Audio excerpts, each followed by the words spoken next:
Jordon Peele dropping some sweetness when he put out that Get Out. Well, now his new release is out. And me and T-Mac saw it, and we got some things to say about it. We're talking about Us. Big blockbuster hit right now, but is it really worth the hype? Well, tune in while we talk about it on a very underground doppelganger edition of the Review.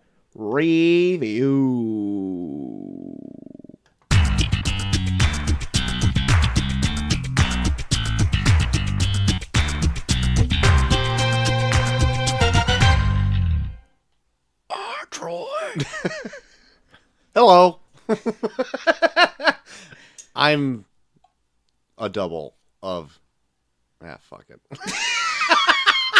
You're really committing to that bit, Troy. You really committed to that bit. Listen, I tried doing it earlier, and I think I hurt my throat, and I didn't want to do it again. So welcome to the review, a show where two small-town dudes, and maybe their small-town duplicates, give you their big, dumb opinions. I'm Jordan the Max Extreme. I shipped like 10,000 pairs of scissors to this place underground. I don't know what they want them for, but I did it, so... Good for you. How much was postage? It was a lot, man. They got fucked in the ass on that postage. Took out a second mortgage on that postage. They had to have. Yes, we are reviewing Jordon Peele's Us at the top of the hour, the hot new horror flick. Hot! It's too bad that this isn't a visual medium, because that was a good visual. Shook on it. Yeah, so we're reviewing that at the top of the hour. How does it stack up? Maybe we'll compare it to Get Out. We'll see. See how it's stacked up? Not that we have to actually compare them, I suppose, but it's fun. Troy, they're asking for it. Boy, are they. They want us to see how they're dressed? Yeah. Come on. Hit up a Gap or something. Oh, I also want to bring up, before I forget, as I'm going into the movie to see it yesterday, Yeah. I text you asking if we had to review... Please tell me. I was thinking of, because I said, God damn it, Troy, and I just wanted to leave it at that. But then I was like, that's mean. I'll get into it like at the end of the show, but I freaking get into Us, sit down, and I text you, and I'm going to read it verbatim because it's pretty great. Please tell me we have to see Us for tomorrow. It's been a bitch, and I have been cramming it in to try to see it today. You reply, God damn it, Troy. Of course we're doing Us for tomorrow. Yay. End of communication. End of communication. Oh, yesterday was a long day. Oof. Anyway. Well, Troy, you're committed to the show, which is am. probably more than I would be. I was a very committed person yesterday to many things. And I wish I didn't have to do some of them. You're burning the candle on many ends. It's like that weird cross joint from Pineapple Express. I'm burning it at that many ends. all four ends of the cross joint. Yeah. Even the one you inhale off of. Just putting fire right down your throat. Oh, hey, speaking of joints, Hey-o. Jay and Silent Bob, the reboot that Kevin Smith is now directing, has wrapped. It's wrapped filming. It's ready. Good. It's ready for the presses. I've been waiting for Yeah. this. I hope they turn Jay into a walrus. Hope they do everything that everybody hates. I kind of keep forgetting that this is even happening, but I don't even really care at all. What if they do a twist in it where Jay doesn't swear? Oh. Where they're like, what's wrong with this movie? Or it's like a sentimental, like, Clerks type movie, and it's like, what happened here? Because they don't get like that in Clerks, do they? They're still like their mean old selves. Yeah. Jay and Silent... And what happened in Jay and Silent Bob Strike Back? Don't they hit each other with, like, dildos and stuff? Mark Hamill hits them with the lightsaber dildo. Cockknocker, right? Cockknocker, yep. What a universe. It's pretty awesome. So if you're looking forward to it. I remember they disturbed the movie set of Good Will Hunting 2, Hunting Season. Well, if you're looking forward to that View Askew type humor and goodness, I guess it's right around the corner. Let's check it out sometime. Troy, I cannot wait. I feel like you're not sincere. I can pick it up from your voice. Stop calling me out of my sarcasm. Next bit of news I got, JT, is a bit of casting news. Okay. For a Marvel movie. Are you kidding? And it's a hot star. It is a movie star among movie stars. Tell me. Angelina Jolie is being rumored to be in talks. Be Laura Croft. Yes. To be in the Eternals movie. Oh. Yeah, a movie that nobody cares about. Another one. She waited this long to be like, I'm waiting for that one that no one gives a shit about. That's right. I'm going to bring my star power to one that nobody fucking cares about. So, like, the difference between, like, the Eternals movie, I just thought of this before we started filming when I was taking this down. Yeah. And, like, something like Guardians of the Galaxy, when that was announced, everyone's like, really? They're doing a Guardians movie? That seems weird. They're kind of like an absurd type of character group. Mm-hmm. But at the same time, my thoughts were, I can't believe they're actually doing that movie. Yeah. Like, it's an odd reference. Like, I could never see them doing it. This one, the Eternals, I'm like, I don't want to see this. It's, like, not the same at all. It's like, I can't believe they're trying to make this because who gives a shit? That's the kind of thing. I did hear one rumor, though, that I don't believe it. But if it was true, it would actually blow my mind if they kept it that secret. Yeah. That the Eternals is just the code name for the script for an X-Men movie. Okay. And so when that drops, it's actually going to be a secret X-Men movie. And they can't call it that yet because they didn't have the rights to it yet. Oh. So that it's going under another name.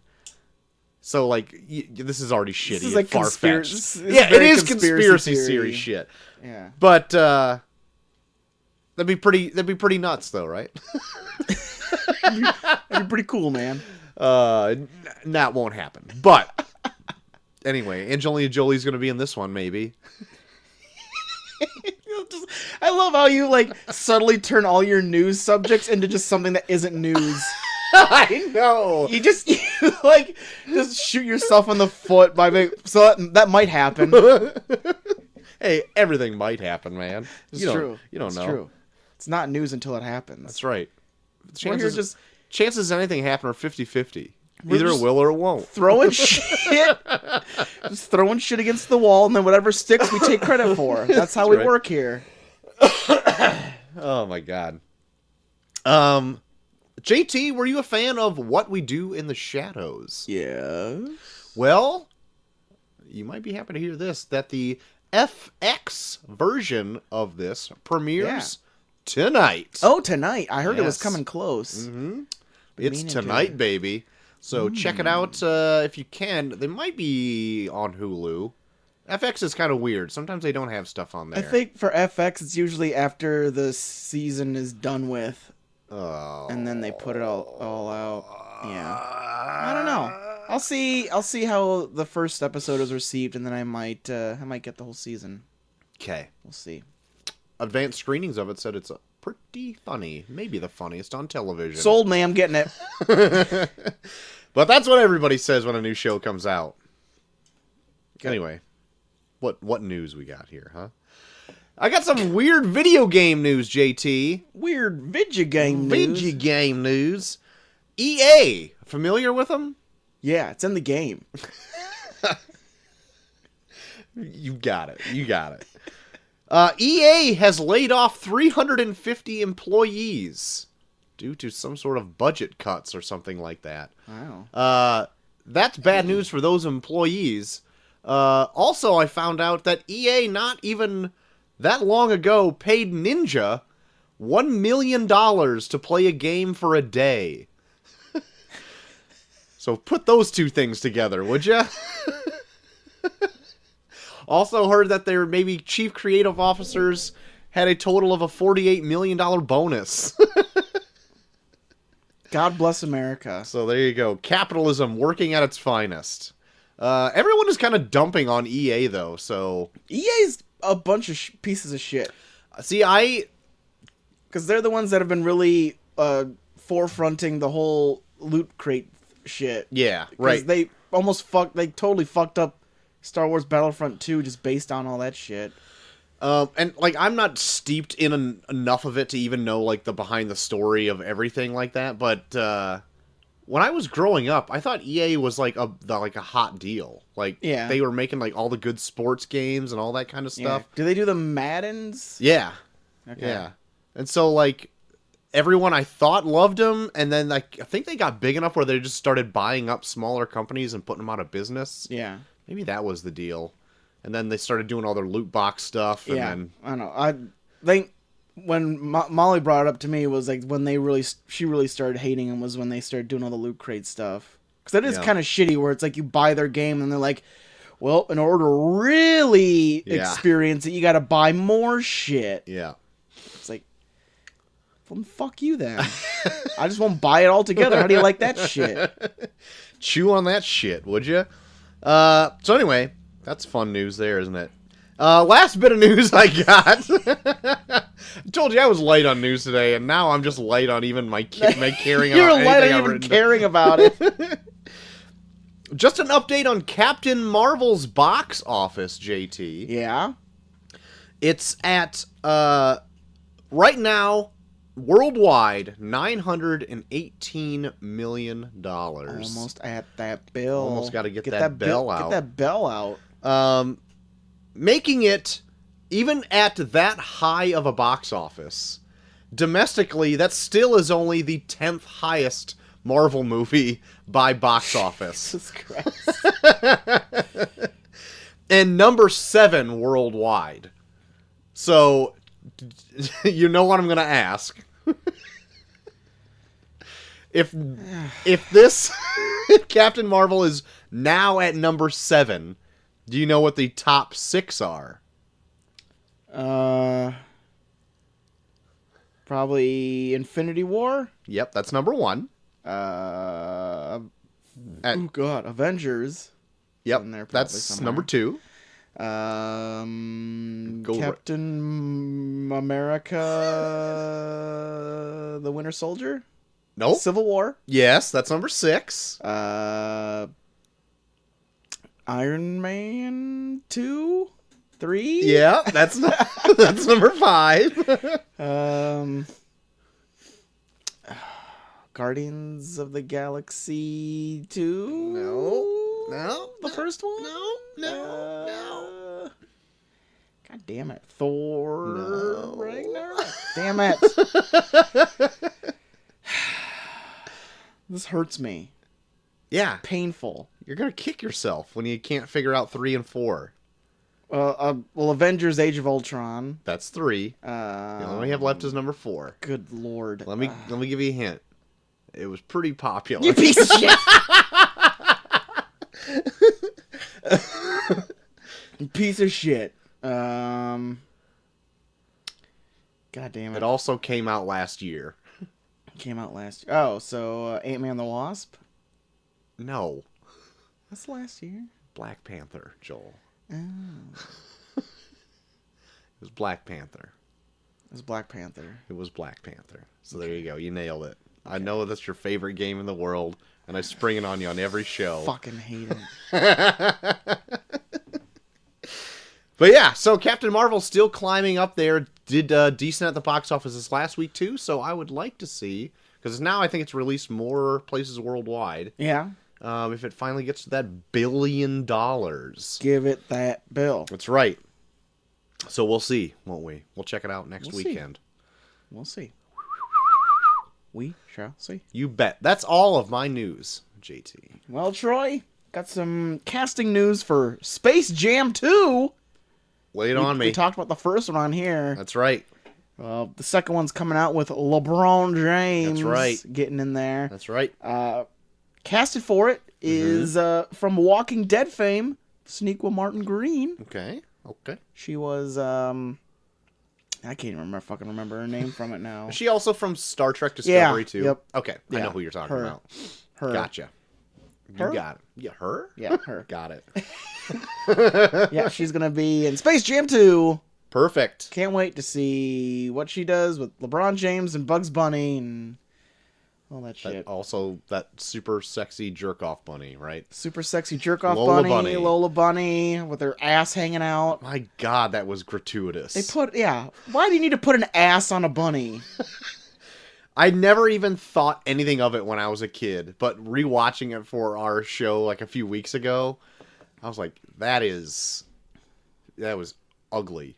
That makes for ugly internet. Yeah. Yeah. You're just inspiring people to just do gross things to rabbits. It's sickening. It's fucking gross. It's sickening, man. It's gross. Prompting me to prove that there's that sort of pornography on the internet. So now my phone has a weird search history on it. You just stumble upon rabbit porn all the time. Yeah. Troy? Uh-huh. We love musicals on here. We did a whole musical month. I love musicals. We did a whole musical month. Mm-hmm. Bless your beautiful heart. I just captured women. Not as fancy as you may think. Depends on who you ask. Anyways, Troy, TriStar is making a motion picture of the beloved Guys and Dolls. Okay. Now, we were in Guys and Dolls. Yes, we were. In middle school. Yep. You played a pretty big part in Guys and Dolls. I didn't even remember the name of the guy you played. Nicely Johnson. That's who I played in Guys and Dolls. Sings one of the more peppy songs. Rockin' the Boat. Yep. Sit down, you're rocking the boat. I really like that song. I split my part with another guy because he got sick, and then they gave the part to me, and then he came back. Oh. And then they felt bad, so then they made us split the part. That's middle school politics. That's middle school politics for you. I don't remember that. Yeah, it was weird. I can't remember who it was with, too. But, yeah, it was dumb. Well, we should probably figure it out. I think we got a tape of it somewhere. We'll go find him and break his legs. We will. Stab him in his sleep. Let's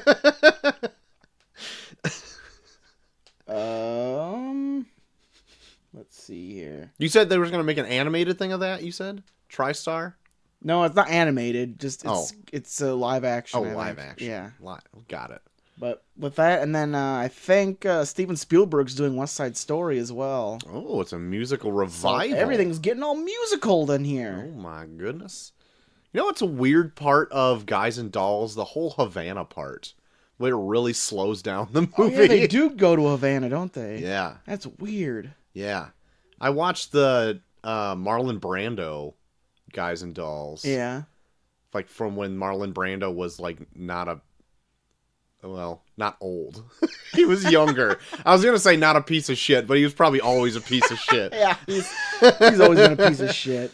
And I'm like, man, this really slows down the movie here, going to this Havana part. Mm-hmm. I don't even think there's like a peppy song down there or anything. It's like it all slows down to have like a love scene. They're all communists down there. Hell. Communists can't have fun. That's right.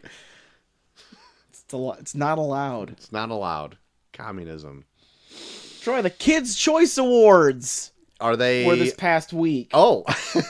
I was going to ask if they're coming up. Apparently, I don't know anything. I didn't know anything either. Did somebody get slimed? Is that the same one? I'm sure plenty of people got slimed. I did see a picture of Chris Tucker.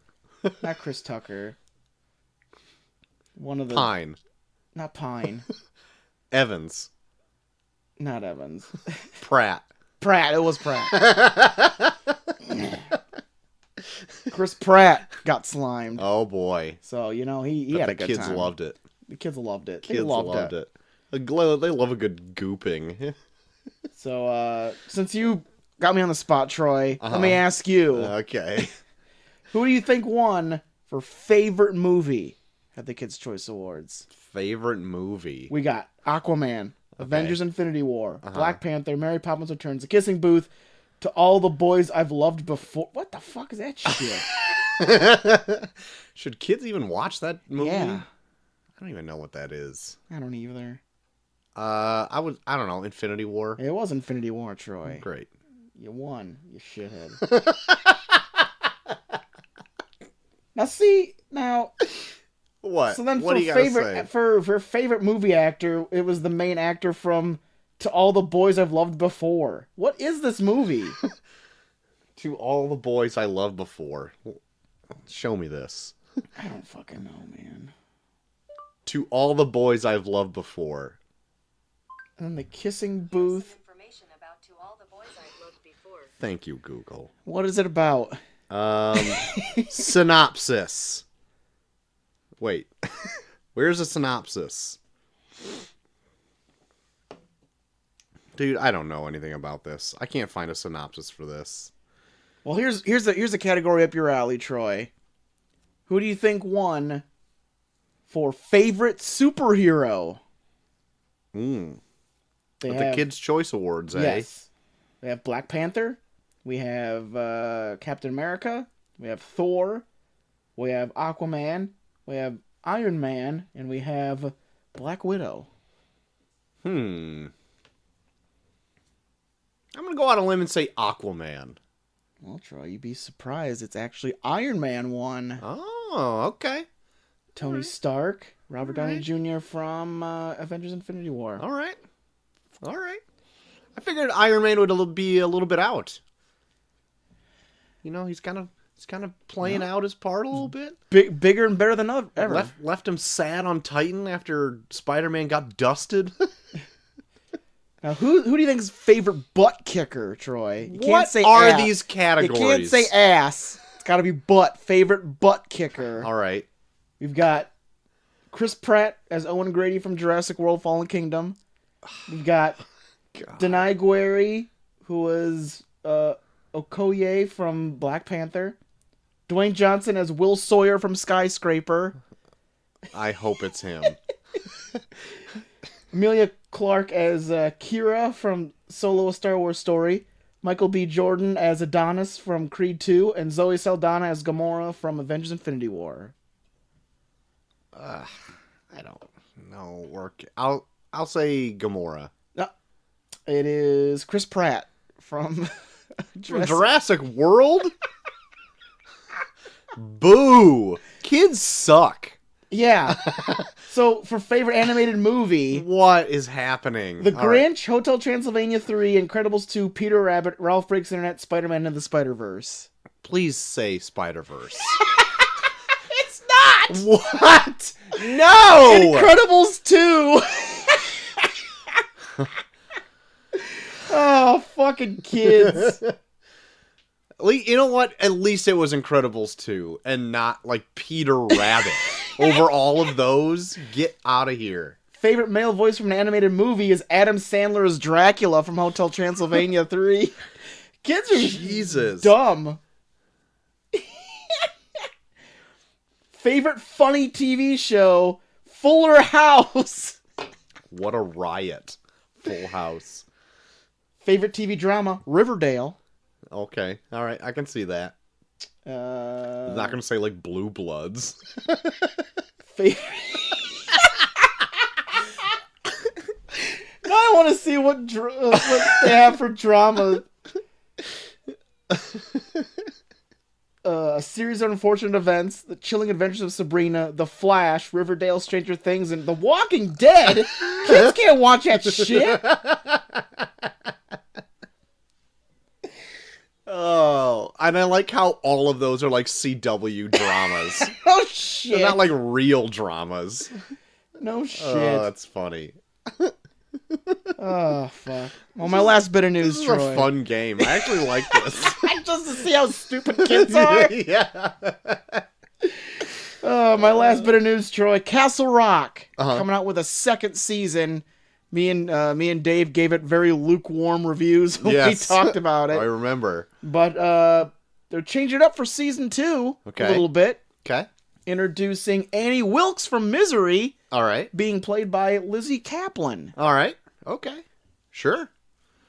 What, so it was like a kind of a mishmash of things, right? For that Castle Rock? Yeah, like it takes place in a town called Castle Rock, but it's like they use like different things from Stephen King novels. So she's just gonna go around hobbling people? Maybe. she's going to breaking talk about how much she ankles. loves this author and all of his work. The fuck are you reading these books? They're fucking awesome.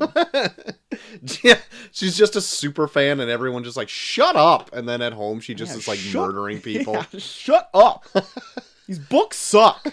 Oh, you're so mean. And then she just goes home and fucking breaks some guy's ankles and is in her bed. Goes home and then like whips herself like fucking what's his name from Da Vinci Code. Everyone needs a good flogging. God. They're so stupid. They're so stupid.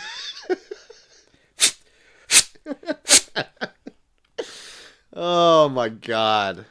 That'd be amazing though. But that's all my news, Troy. Perfect. Well, I kind of have a bit. Uh-oh. I kind of do. Should I play half of Neil's Yes. bits? Okay. Yeah, let's play half of Neil's bits. Okay. We're going to play half of Neil's bits.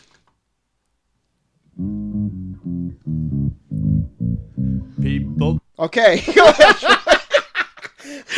So it's been a big speculation after Infinity War of like who all really survived the snap. Yeah. Found out Shuri did not survive the snap.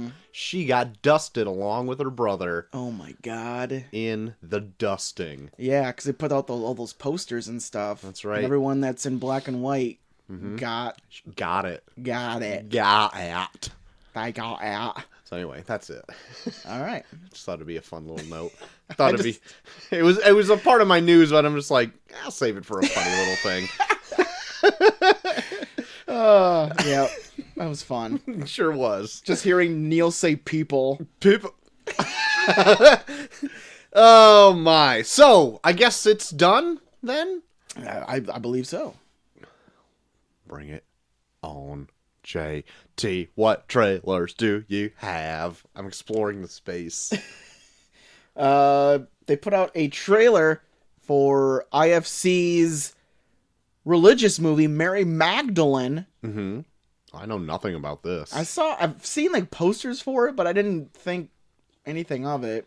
And then I saw the trailer was up, so I figured I'd check it out. Mm-hmm. It doesn't look bad. I'm always kind of curious about, like, the history of Mary Magdalene. Because she's such a fucking footnote in the Bible itself. Right. Like, I'd like to see someone's interpretation of, like, where'd she come from? Yeah, what's the deal with her? Yeah, because all she really does is just, she, like, finds, like, the tomb after Jesus escaped. Yeah. They don't really say much about her before that. I think she kind of, like, flirts with Jesus a couple times. That's about it. She's a big deal in the Da Vinci Code. Yeah. Yeah, because in Da Vinci Code, you fuck Jesus. Whoa. Jesus. F word. Jesus, F word. Jesus F. But, yeah, I guess that sounds interesting. Yeah, Sure. but Rooney Mara is playing Mary Magdalene, and Joaquin Phoenix is playing Jesus. Mm-hmm. Yeah. Good old wacky walk right off the Joker Wacky set. Joaquin. Yep, he went right from being Joker to Jesus. That should be the name of his, like, biography, From Joker to Jesus. I would love the it. Joaquin Phoenix story. Mm-hmm. Come on, give me one of those little brewskis over there. Sure. They cold? Oh, yeah. They're still right in that sweet spot. Good But drinking. But yeah, and then like Chiwetel Ejiofor is in it, but I don't know who he plays. I don't know if he's like one of the disciples or some shit. But... Religion. Yeah. God. You I gotta mean, love hey, it. I'm not against it. I think it looks, for what it is, it looks good. A lot of religious movies suck. So, like, I'm kind of curious to see how this one plays out, if it gets, like, good reviews or whatever. Same. Because I might check it out if it ends up getting a good... Is someone getting a theatrical release? Yes. Okay. But it's more low budget. It's made by IFC. Right. So, we'll see. We'll see how it does. You bet we will.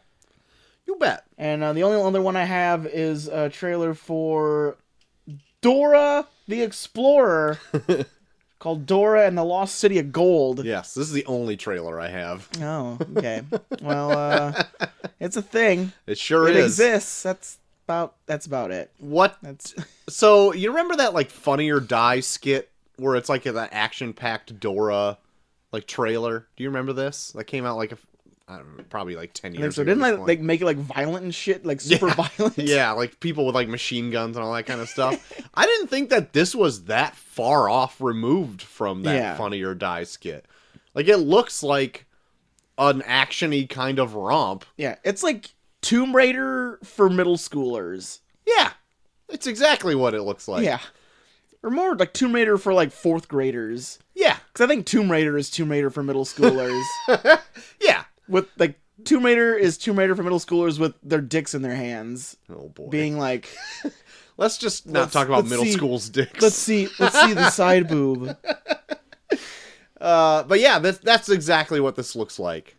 Dora, you remember her from her Explorer days. Yeah. She's got this monkey and a backpack. Yeah. I don't think the backpack talks that we know about. Oh shit. Does Where's the backpack Swiper? talk in that? I don't think so. I don't fucking know. Anyway. We didn't see Swiper though. I was pissed. What's so Swiper? He's the fox that steals shit all the time. Oh. Maybe they're going to do something where the bad guy's name is Swiper in this. Oh fuck. Like John Swiper. And then he dies and gets and then he possesses a fox to Yes. stalk her for the rest of her days. That's right. Or he was in the army in the Fox Company or something like that. Oh my god. He went rogue.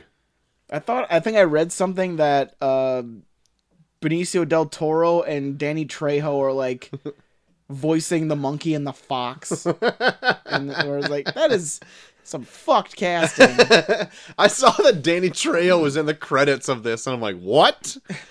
He's in everything. So I Yeah. guess I shouldn't be that surprised, but... Hope he doesn't reprise his role from Con Air where he plays a rapist. Oh my god, why I think would it's he? like Danny, what's his name? Something 23. Johnny 23. Jesus Christ. You really went dark with that. Hey man, Danny Trejo goes dark in his roles. Hey man. Yeah, not every one of his roles, isn't he? Like Spy Kids or something like that? He might be a rapist in Spy Kids. I never saw I it. guarantee you he is not a rapist in Spy Did you Kids. see it? No. Did you see it? I didn't. Then don't say I'm wrong unless you saw it. Don't say kids and rape in the same sentence. God. Not say. Never mind.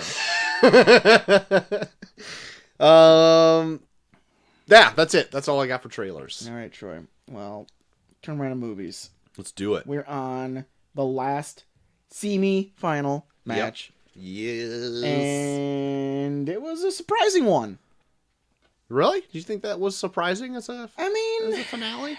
Actually, when you were bringing up your trailer news, I had to go and just double check to see if I voted and if I forgot, and I didn't. But I was like, oh shit, I don't remember if I voted or not. Not that I could do it anyway.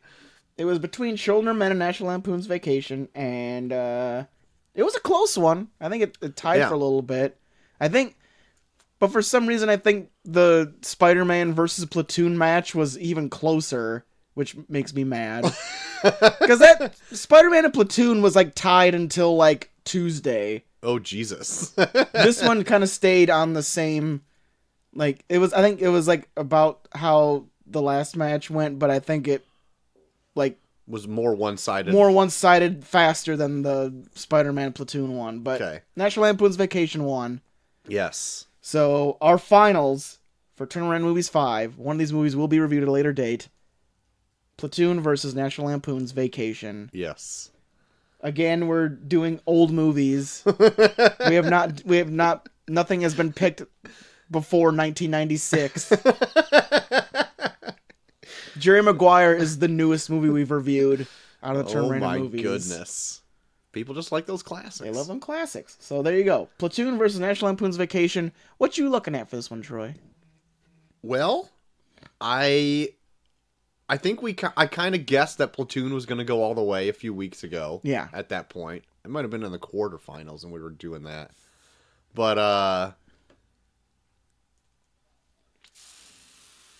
I don't know. Vacation has kind of a But cult following. it does have a big cult following, so I don't know. It's going to be an interesting one. Yeah. I suppose... I think I know what I'm going to vote for. Yeah. I won't...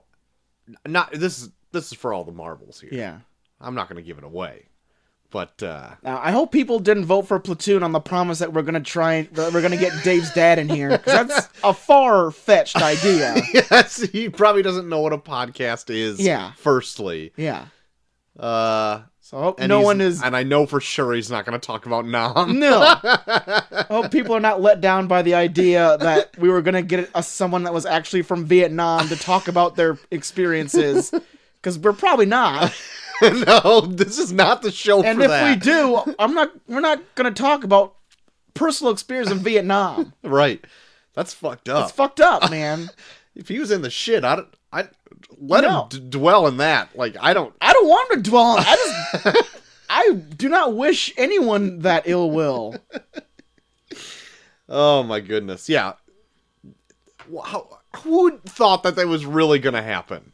Really? You Probably never know. Neil. Neil's probably voting the shit out of Platoon, hoping for Dave's dad to come in here. Spill his guts. Yeah, God.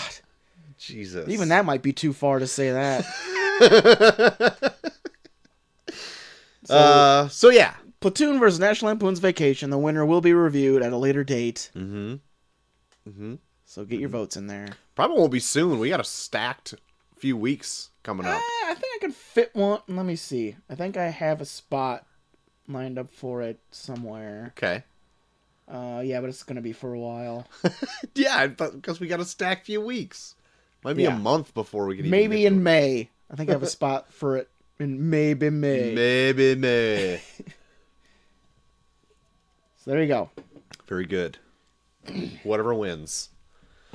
Whatever wins. What is your wallpaper on your phone? Oh, somebody posted a bunch of movie posters without the titles in it, and one of them was Last Action Hero, so I stole that and put it as my wallpaper. Very good. Because Last Action Hero is fucking awesome. I barely remember Last Action Hero. Oh my god. It's so good. We should go back and watch it, huh? It's like some of Arnold Schwarzenegger's best, like, lines, because they made them, like, cheesy on purpose because they were making fun of Arnold Schwarzenegger movies. Right. And my favorite one is something about, like, hey, do you own land? Here's a couple of acres, and then kicks him in the balls. I literally just thought about that line like a week ago.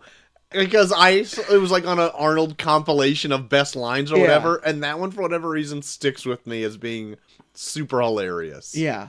There's a scene where an ice cream truck blows up and then a guy dies because an ice cream cone goes through his head. Yes. Dude, I don't know why I don't know any more about this movie than Last Action Hero it's stupid, but it's stupid for an amazing reason. Great. Man, I'll have to try to watch that then. Because I think I've only ever seen it once forever ago. Is that where he comes, like, out of the movie? Yeah. Okay. Then I'm thinking of the right one. Yeah. And it actually has, like, a really cool villain, because he has a glass eye, and he, like, keeps changing it out all the time. Cool. You just get to see his eye hole. I don't know if you see his eye hole. Sick. I hate when you see eye holes. Sick grosses me out. But no, he's badass in it, though. All right. I believe you. Old Glassy McEye. Glassy McEye. Well, that will bring us into the main event then, JT. Us. I got 5 on it. Debuting March 22nd, 2019. Yeah. As of the 26th of March, it's domestically made $85.1 million. Ooh. Worldwide, $102 million. And all of that off a $20 million budget. Yeah, it cleaned up. They're doing pretty good. Opening weekend made $71.1 million. Yeah. Doing very good for itself. Very, very well. Rotten Tomatoes has it at 94%. IMDb 7.5 out of 10. Metacritic at 81%. And CinemaSmack 3 out of 5 stars. I think I heard that this movie has the biggest return on its budget since Avatar for original concept. Really? Yeah. A movie with an original concept Right. has the biggest return. Right. Really? Even like Get Out? Yeah, it's made more than Get Out. Has it? Yeah. I didn't pay any attention to that. Well, that's pretty amazing to get like your money back and then some on your opening weekend. Oh, yeah. But, I mean, that's smart. Like, horror movies, especially if you're highly acclaimed already, like Jordon Peele is, like, raking it in. It's like shooting fish in a barrel at this point. Mm-hmm. My goodness gracious. I know, he's got his name out there and everything. Like, he is cleaning house. So, that begs me to ask you, JT, what happened in Us? What happened in Us, Troy? Mm-hmm. Well, we follow a family heading to the coast to take it easy. And everything is going fine until what appears to be doppelgangers of themselves in eerie black rags and armed with scissors are stalking them with no real explanation why. And then, that's pretty much it. Without spoiling it. And then without spoiling anything. This movie I think was very well shot. Had a lot of great cinematography in it. Yeah. And a lot of like eerie dread. Like I don't see a lot of scary movies anymore. Yeah. And so like maybe I've just like grown like far enough away from them that like now anytime I see one I'm just like on edge because I don't like to be scared. But like from even like the opening scene, which is like set like 30 years prior. Yeah. Like had me on edge. Yeah. Like and there's really no explanation why you're on edge. You just feel like something's about to happen. Right. Everything going on with like the carnival atmosphere and like her just kind of separating herself from her dad. Yeah. And then like just that moody music and then going to that small house of mirrors. I'm just like, I don't like any of this. It's putting me on edge. Oh my God. But yeah, it starts out very ambiguously.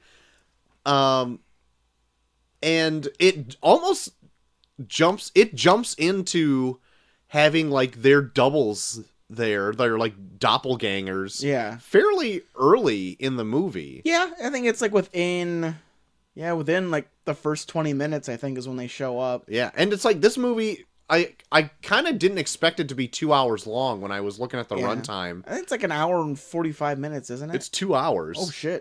All right. I know that for a fact because I had to cram it in yesterday. And I was like, man, they're getting to this really quick. They got like an hour and a half left of this movie. Yeah. Like, where are they going to go from here? And granted, like, a lot of it, they're all kind of doing one thing. Mm-hmm. And then at the end, it's like a big reveal on what's going on. Yeah. And I'll get to that in spoilers. But it definitely is another, like, interesting premise from Jordon Peele. Yeah. Yeah. I'll say for myself personally, I don't think it was as well thought out as Get Out was, but I still think it definitely does raise a lot of questions where you can have, like, some pretty thoughtful discussions on it when you're walking out of the theater. Yeah. I was bringing up to Ghost Hunter Dave yesterday, and I was kind of comparing it to Get Out, and he was like, well, why do you got to compare them? I'm like, I don't know. You don't have to, but I'm just saying between, like, because they're two original ideas. Yeah. And I think Get Out was, like, the stronger, maybe more fleshed out premise. Yeah, you get this. You get the feeling like Get Out is like the one that he's been sitting on for years. Like, if I ever get to make a movie, this is the movie I'm gonna make. Yes. And then maybe Us was like one that he had in mind after that, where it's like, well, I kind of want to do this too. Yeah. Where like it's not bad. It's just like you feel like he had a lot he was working through a lot of things before he made Get Out. Yeah. And I don't like not I don't even say it's like a weak point in this, but because it's so strong in Get Out, like all like the metaphors and stuff like that. Yeah. These are more ambiguous, like in this. Yeah, like there's metaphors in this, but I think these are, I think, more to your own interpretation than Get Out was. Mm-hmm. Yeah. And I would be surprised to see like what you think of some, because like honestly I didn't pick up a ton of them. Okay. But I've been watching a lot of stuff, like what people think and stuff. I even have watched a movie or a video that had like a really cool theory on like the sun too. Oh, okay. All right. So that's kind of all I really want to say about like this in general before we just go into full spoilers. Mm-hmm. But otherwise, would you recommend people to go see it? Yeah. No, I really enjoyed it. I think you should definitely go check it out because I love movies like this just because it's an original concept. It's not anything that's recycled. Yep. Like most cinema is nowadays. Yeah. For sure. Like that would be like my main reason to see it. Yeah. That, and it's like it's good. Yeah, it's very good. Yeah. But it's also like an original idea, and it's you don't see a lot of it now. Yeah, even if you don't fully understand what happens at the end, like the whole movie will keep you on edge for pretty much the entire movie. I don't think it really lets up that much when you're watching it. It like pretty much drives home suspense for the like acts. Like the minute the doubles are introduced, they're nonstop being chased. yes. Yeah. Up until the very end. Yeah, pretty much. Oh my goodness. So yeah, from here on out, spoilers. So if you want to not be spoiled from it, then be gone. Yeah, get the fuck out. But if you don't care, or if you've already seen the movie, then stay with us. Stay put. So when the doubles show up outside, like it was just haunting.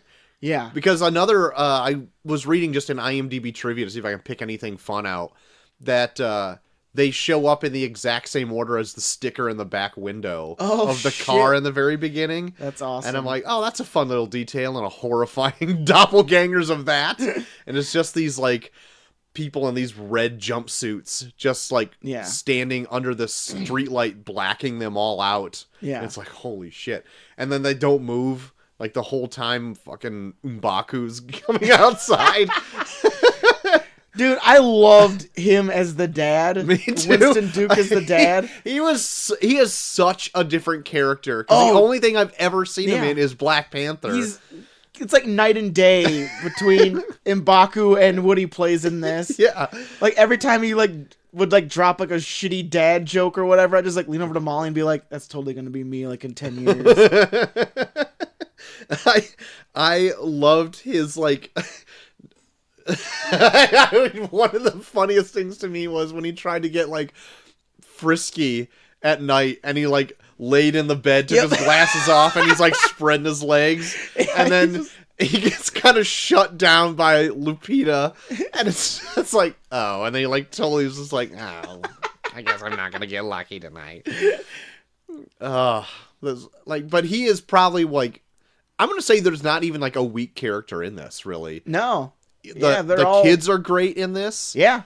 And everyone's playing dual roles. Yeah. Neil, the kids were good in this. Yeah, check it out, Neil. Check it out, Neil. You'll dig it the most, man. Oh my god. If anyone doesn't know that joke, check out Credits Due, where they go Neil hates kid actors. But yeah, they're great in this. Lupita Nyong'o is great in this. Yeah. Freaking, what's his name again? Winston Duke. Winston Duke. He's great in this. Yeah. Freaking Tim Heidecker's in this. Yeah. Dude, Tim Heidecker, I think, is a good actor. I think he is, too. He needs to get some more shit. I think he just gets a reputation just being that weird Tim and Eric guy. Yeah. But every time I see him and shit, he seems like a genuine dude. Yeah. When he was the husband in Bridesmaids. Uh-huh. And he's just a regular dude, but he plays it so regular that it's hilarious. He plays plays it so regular. But he does. Like, yeah. he's like a real dude in this. Yeah. Like especially like in Bridesmaids, he'll do that shit where he just has like the smushed face, like like always looking over at the Maya Rudolph, like he does this shit like any middle-aged guy does. Like he picks up on that shit, and like I just want to see Tim Heidecker in more shit. And then oh shoot, then what's And then especially in this, he's just like that douchey middle-aged guy that's like, oh, what is it, vodka o'clock? oh my god. Yeah. And then why I'm spacing on her name. I'm forgetting her name. I got it's like it. Elizabeth something. I got it right here. I can't remember her name. Elizabeth Moss. Yep. Yeah. From Handmaid's Tale and Mad Men. She doesn't have like as well. She probably has like just as big a part as like Tim Heidecker, but yeah, like they're not in it that much. But they're good in this. Yeah. Everyone's great is what I'm trying to get at here. Yeah. And were the girls twins? Yeah. As I scroll through, as the answers my question, yes, it is. Yeah. So let's start at the beginning here. The story takes place first of all in 1986. Yeah. And where you see Lupita Nyong'o's character as a little girl on the Santa Cruz boardwalk, goes into that house of mirrors, runs into a doppelganger of herself. Yeah. Cutting immediately 30 years into the future. Yeah.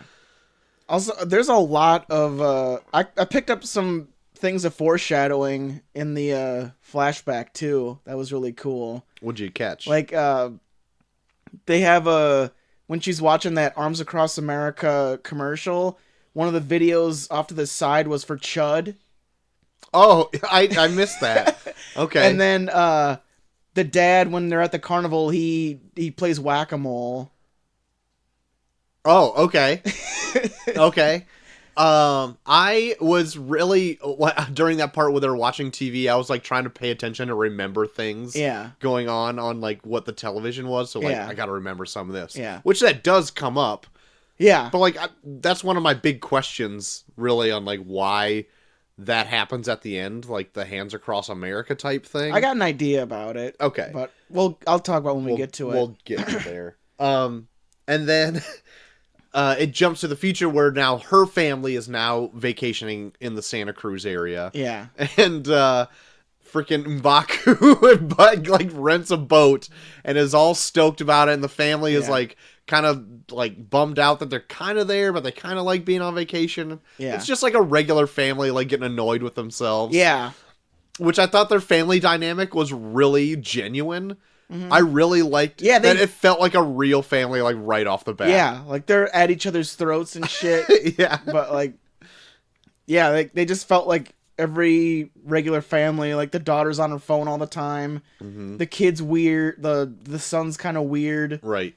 Well, just like a over energetic like kid. Yeah. Just doing it into his weird kid stuff. Yep. Yeah. But then you have this overwhelming. Or Lupita Nyong'o's character in this like has like you can feel the anxiety growing inside of her, and then when they say they're gonna go to the beach, she's like wants no part of it at all. Because you're shown that she was the kid from the beginning, and that something happened to her on that beach, like all those years ago, and she just doesn't want to go back there, but she won't talk about why. Right. So they eventually end up going onto the beach, much to Lupita's chagrin. And while she's there, she's like looking all around and everything like that, just totally nervous, not even really listening to Elizabeth Moss or anybody else who's actually trying to talk to them. Yeah. The son runs off to go to the bathroom and ends up like running into a guy standing there with his arms stretched out, which now I am like just putting together why he would be there. Yeah, because he was the first part of the chain. Right. I just thought of that just now because I kind of forgot about that part. Yeah, because when they pull up, they find the dude that got his neck stabbed, Mm-hmm. who was the homeless guy with the sign. Right. And then his doppelganger standing there with his arms spread out because he was the first part of the chain. Totally missed that. Just until right now. Putting things together. It's getting better as I think about it. And then, so, once Lupita, like, finds out that she's gone, she freaks out, finds the son, blah, blah, blah. Yeah. Then they all end up going back to the house. Mm-hmm. Once there, the duplicates show up in their parking lot, or their driveway or whatever. Yeah. And, M'Baku goes outside. I'm not calling that through the whole review. He goes outside to, like, scare him off or whatever. And he's like, hey, I'm going to call the cops, whatever, get out of here, blah, blah, blah, blah, blah. You want to get crazy? Yeah, comes Let's back get crazy. outside with a baseball bat. I love when Totally he goes changes out and he his does like tone. his total like he has like his like ghetto voice when he first goes out there. Yeah. It's like, oi! Mm-hmm. Like he's like a nerd the whole time, and he's like, I'm a big dude, I can scare him. Just walks out with a bat. Like, we called the cops. He's just trying to like talk so tough, but he still is like, you can find like that nerd accent on his like tough talk. So anyway, they don't budge at all until automatically it's just like, Oh, dude, they scatter. Dude, when they scatter, that was like that'd be more terrifying if they all just walked toward him at the same time. Yes. It's like, where the fuck they go? They immediately vanish. Yeah. And I'm like, holy shit. And then he like books it into the house. And he's like, call the cops.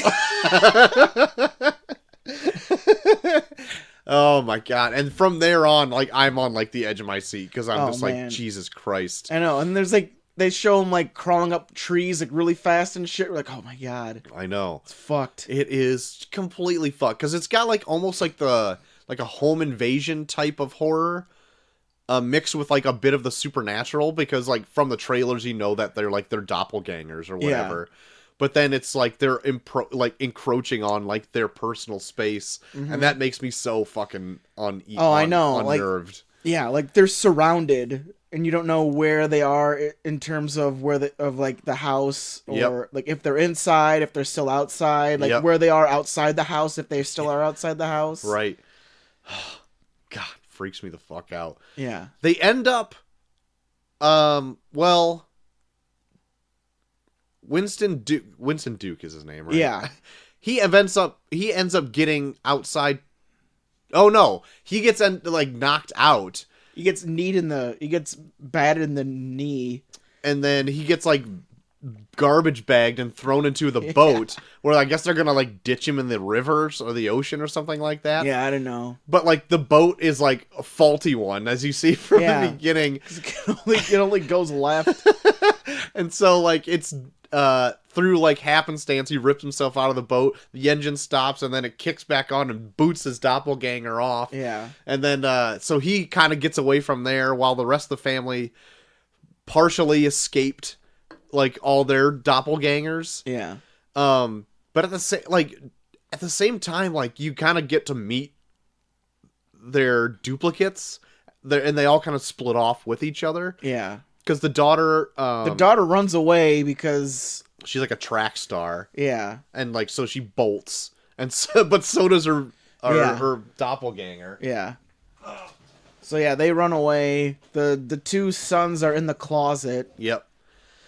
And then the wife's doppelganger, who is the only one that can talk, is just like talking with her and shit. Yeah, she's got that like a really fucked up voice, like a raspy voice. But everyone else is kind of just like barks. Yeah.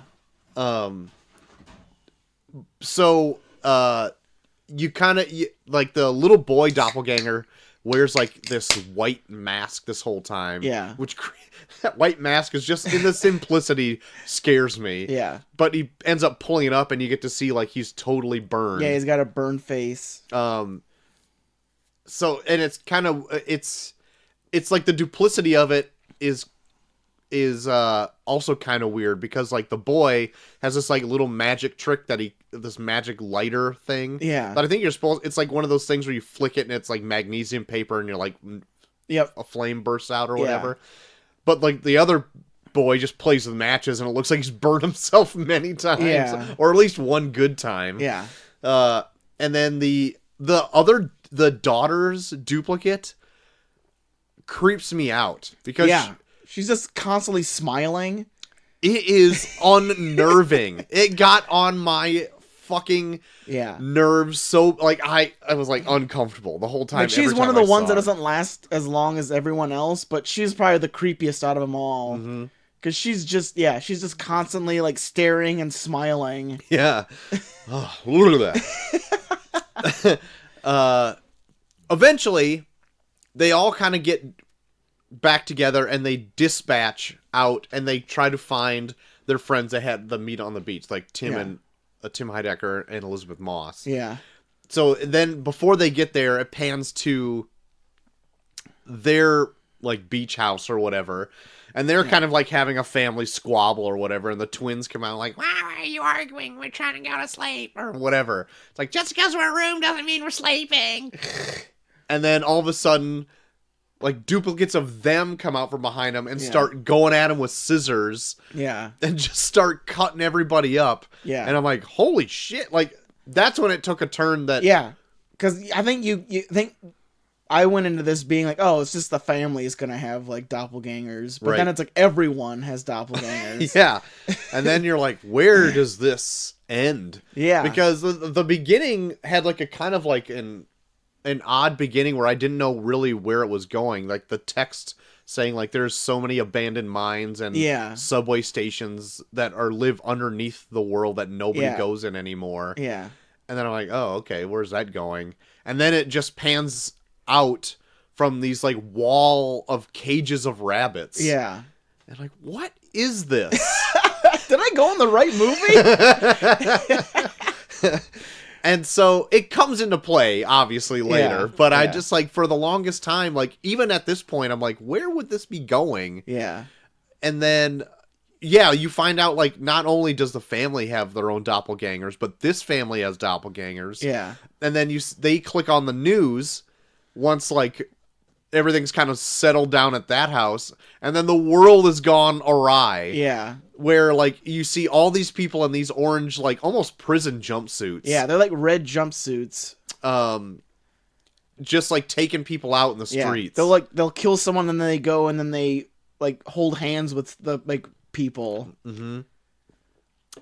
Why don't you take it from here? I've been like just chattering on. Sorry. Well, no, like, yeah, no, but I was digging just how how all of the doppelgangers and stuff got together. Like even like not really knowing who they are or what they consist of. Like seeing them try to like mimic their behavior and like their movements, like especially like the Tim Heidecker one, like when he sees like Winston Duke and he's just like and he's like acting like he's like welcoming into his house, but he's like doing it with like these weird guttural sounds. Yeah.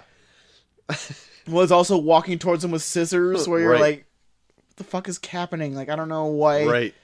And then like Elizabeth Moss is like putting on lipstick and then like holding a scissors to her face, like trying to figure out like you can't really find out like do they know where they are? Are they like self-aware? Are they like mimicking their past behavior? Were they like stalking them? Like they definitely keep the idea of what these people are up in the air until the very end. Yeah. And it's also kind of weird too because like the boy his double like will mimic him. Yeah. But like nobody else's really does. Yeah. Well, they do kind of show that in the later on when they show like the double of the little girl from 30 years ago. She's walking through that tunnel and everyone is mimicking what everyone's doing on the surface. Right. Yeah. But then it doesn't all... I guess that's like one of my questions because like, yeah, that is happening here. Like you see that they're like mirroring each other in this weird like other world, not other world, but you know what I mean? Like whatever's happening over here is like being kind of mimicked over here. Yeah. Whereas like the family now that like the main family, like their doubles don't necessarily mimic them as what they're doing. They're kind of broke free and able to do whatever. Yeah. So like, I think if you think about it too hard, it's just like it'll like ruin. I have like a theory for about you. it. I'll talk about when we get near the end, but Okay. yeah, I know where you're coming from on that extent. Good. But yeah, for like then like a good almost the whole second act into the third act, it's just a chase suspense kind of thing. And eventually like some of the doubles end up getting knocked off and killed. Like the boy realizes that his double will mimic him almost exactly. It makes him walk into a fire. Yeah, so he walks backwards into a fire. So that's, I was like, oh, that's pretty smart. Yeah. I would have never have done that or picked that up. And then I think, doesn't the freaking girl, like, is on the top of the car. Yeah, they crash her into a tree and then she, like, breaks, she's, like, bent in half in that tree. I was like, oh my God, that's a nasty way to go. So really all that's left is Lupita and her double. Yeah. And she's chasing them out throughout everything. And they end up back on Santa Cruz Beach. Yeah. I think it's to get their original car. No, the original car's like set on fire. But don't they go to the beach to get that car? No, they're just driving to get away, and they stop because they see their car on fire. And then Lupita's double grabs the sun and runs into that hall of mirrors. That's right. Issuing a chase from the Lupita that we've been following for the whole movie. Yeah. Down into this hall of mirrors where she was 30 years ago. Yeah. And is bringing back all these horrible memories, only to be like led into like this underground like facility that's been abandoned for, you know, how long. Yeah. But like, is it really? Yeah. So like the main, do you want to go into like what like the kind of the reveal is in this? Yeah, the reveal's kind of out there, so it's like it's one of those where it's like either you get it or you don't. Well, not in the sense where it's not complicated. It's just like you accept it or you don't. Pretty much. It's not one of those where it's like, oh, you don't get it. It's just like, no, you have to go with the flow, or it's just like, no, I don't get it. I don't wanna. Right. But yeah. So basically, all of the doppelgangers are what are called the tethered that live underground that are mimicking what everyone is doing in the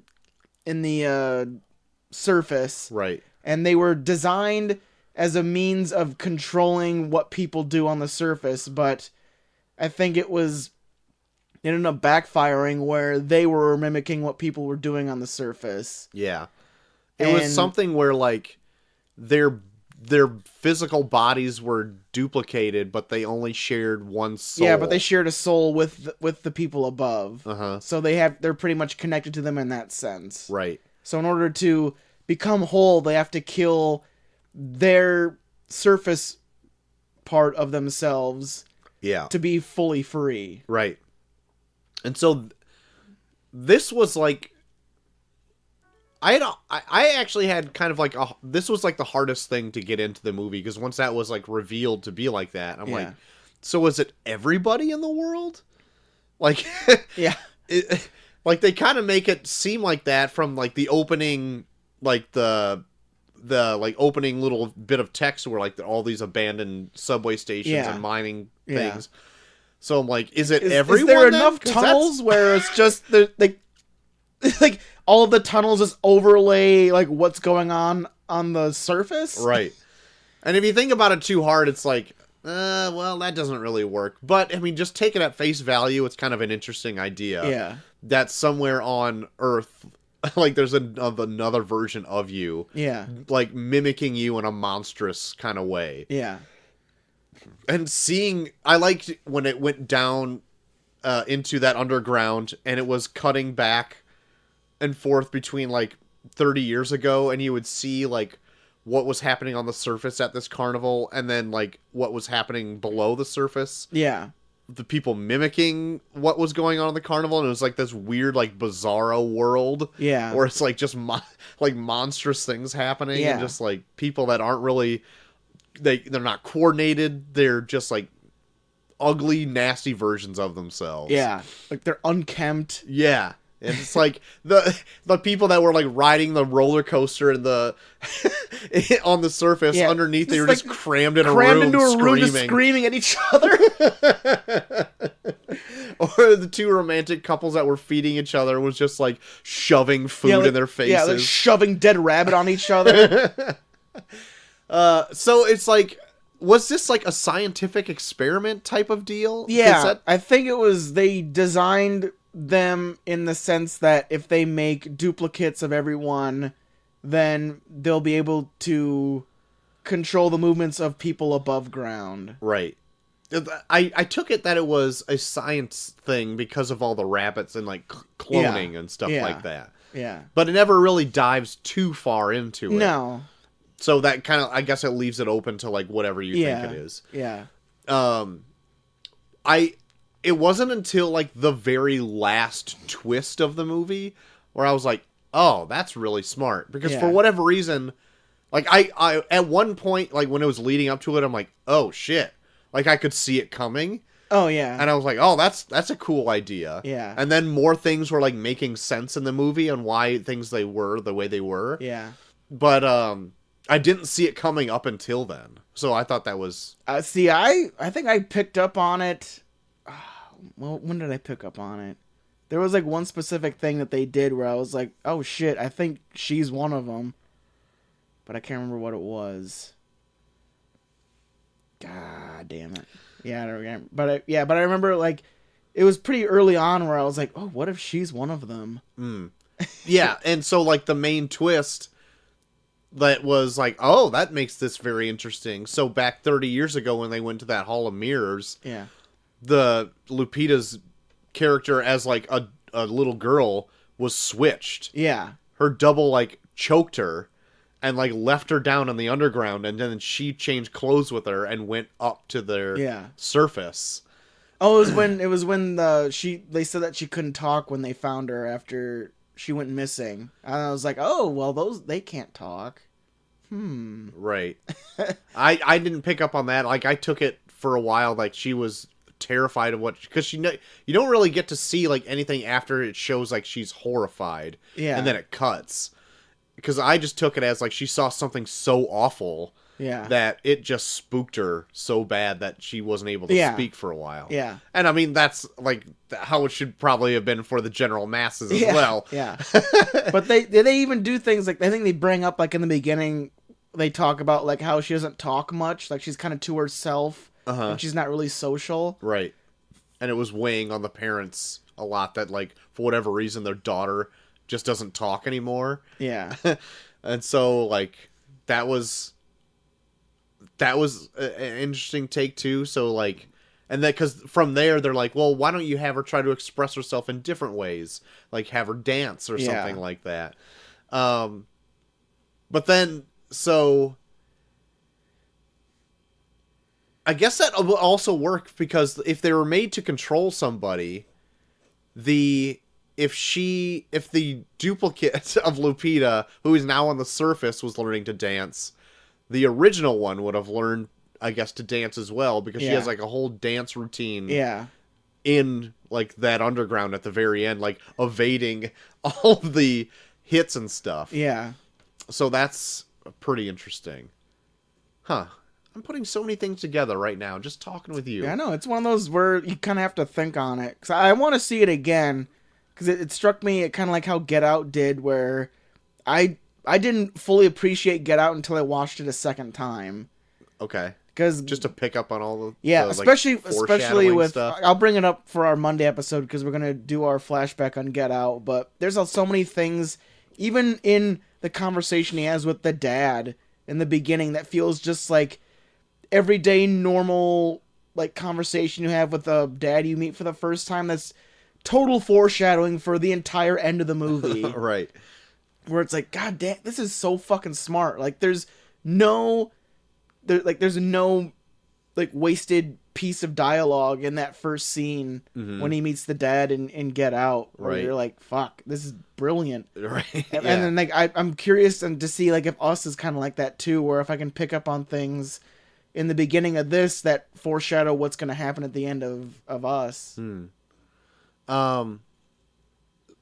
So anyway, there's a knockout drag-out fight down in the underground. Yeah. Between the Lupitas. And with this whole thing going on, the son is witnessing his mom, like, do horrible things. Yeah. And, like, at the end, he actually, like, sees her kill, like, the underground Lupita. Yeah. That's been there the whole time. Yeah.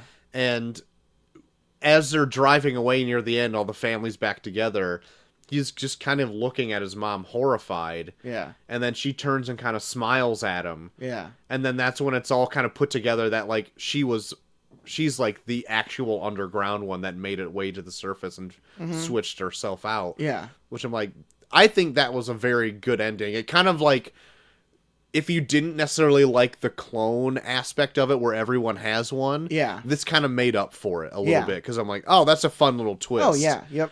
And so, I really like that. The only thing that I was wondering about was, like, why are they doing that Hands Across America thing? Because she was wearing the shirt. I get that she was wearing a And- shirt, but then what's the Well, they institute the fact that she was the one that started the whole rebellion. Yeah. Because I think the main message of this whole movie is that, like, people will not yearn for something better until they're introduced to it. And she was the thing that introduced them to, there's a way better life than what you're living right now. And she did that in terms of, like, the Hands Across America thing, where, like, her ideal of what the surface world is like is everyone happy, in harmony, holding hands, and being themselves. So then it's like, when they fight back and try and take back a better life, that was their way of showing that they're now happy, is they're joining Hands Across America. Okay.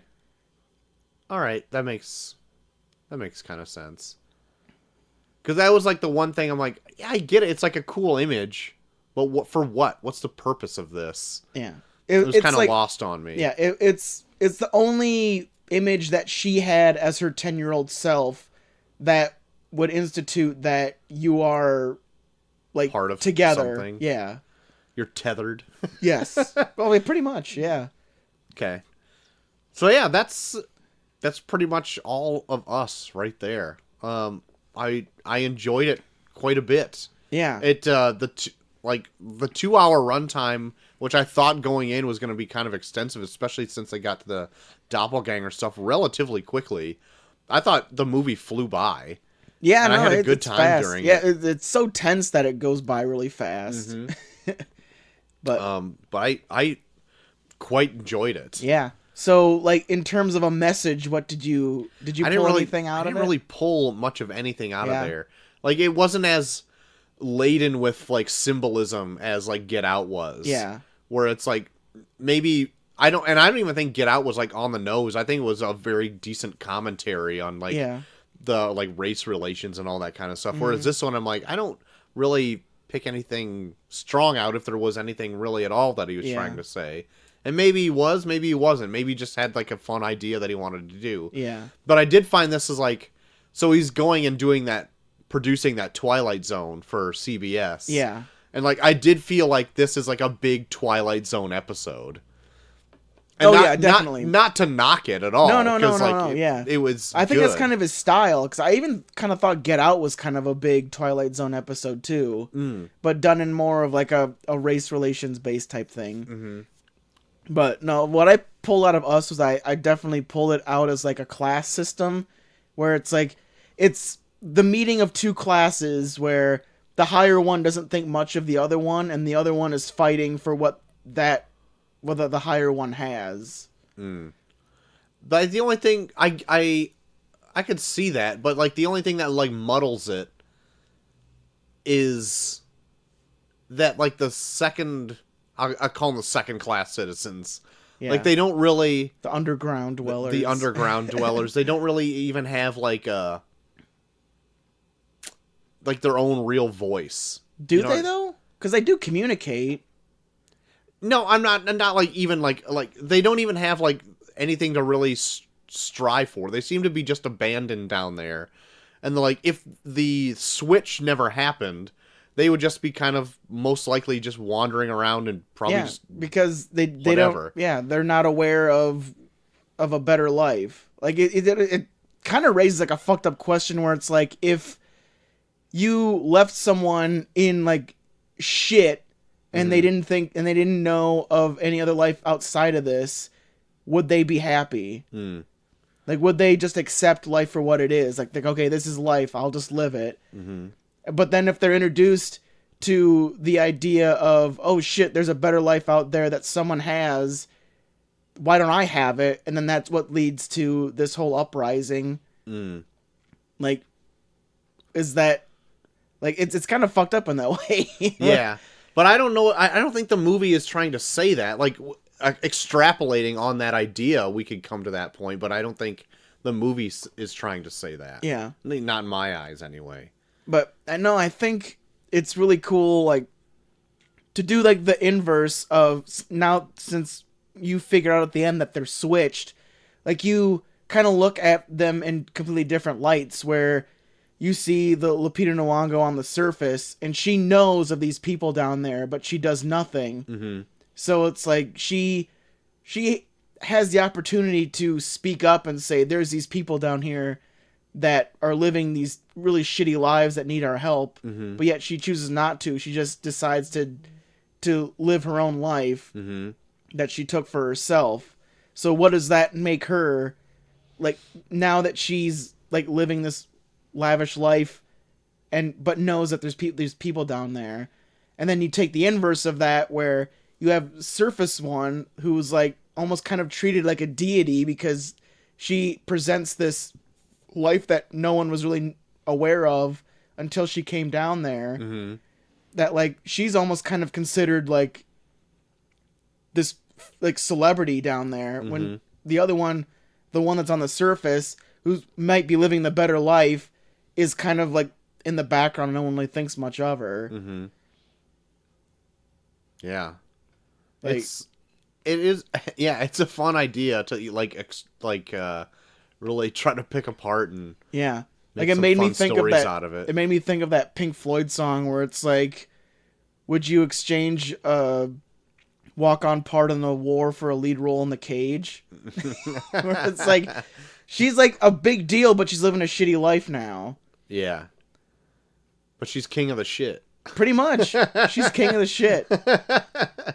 Queen of the shit. Maybe. Queen of the shit. But no, but it's like I was having conversations with people, and they were like talking about like, yeah, but okay, maybe they're second-class citizens, but I don't like that they made it so that they're just these animals, and that they just have these guttural sounds, and they eat rabbits, and they seem like animals. Or it's like, but I feel like he made them that for a reason, where you're supposed to look at these underground dwellers and be like, they're not me. They're animalistic. They're like these gross, like, beasts. These gross beasts compared to these people on the surface, where it's like, you kind of look at them and like, yeah, they're guttural sounds, but they're communicating. Like, there's that scene where like the dad's on the boat and he's like doing these weird roars, but then someone else is roaring back at him on the shore, where it's like, that's communication. They're talking to each other. Yeah. But we see it as they're just gross beasts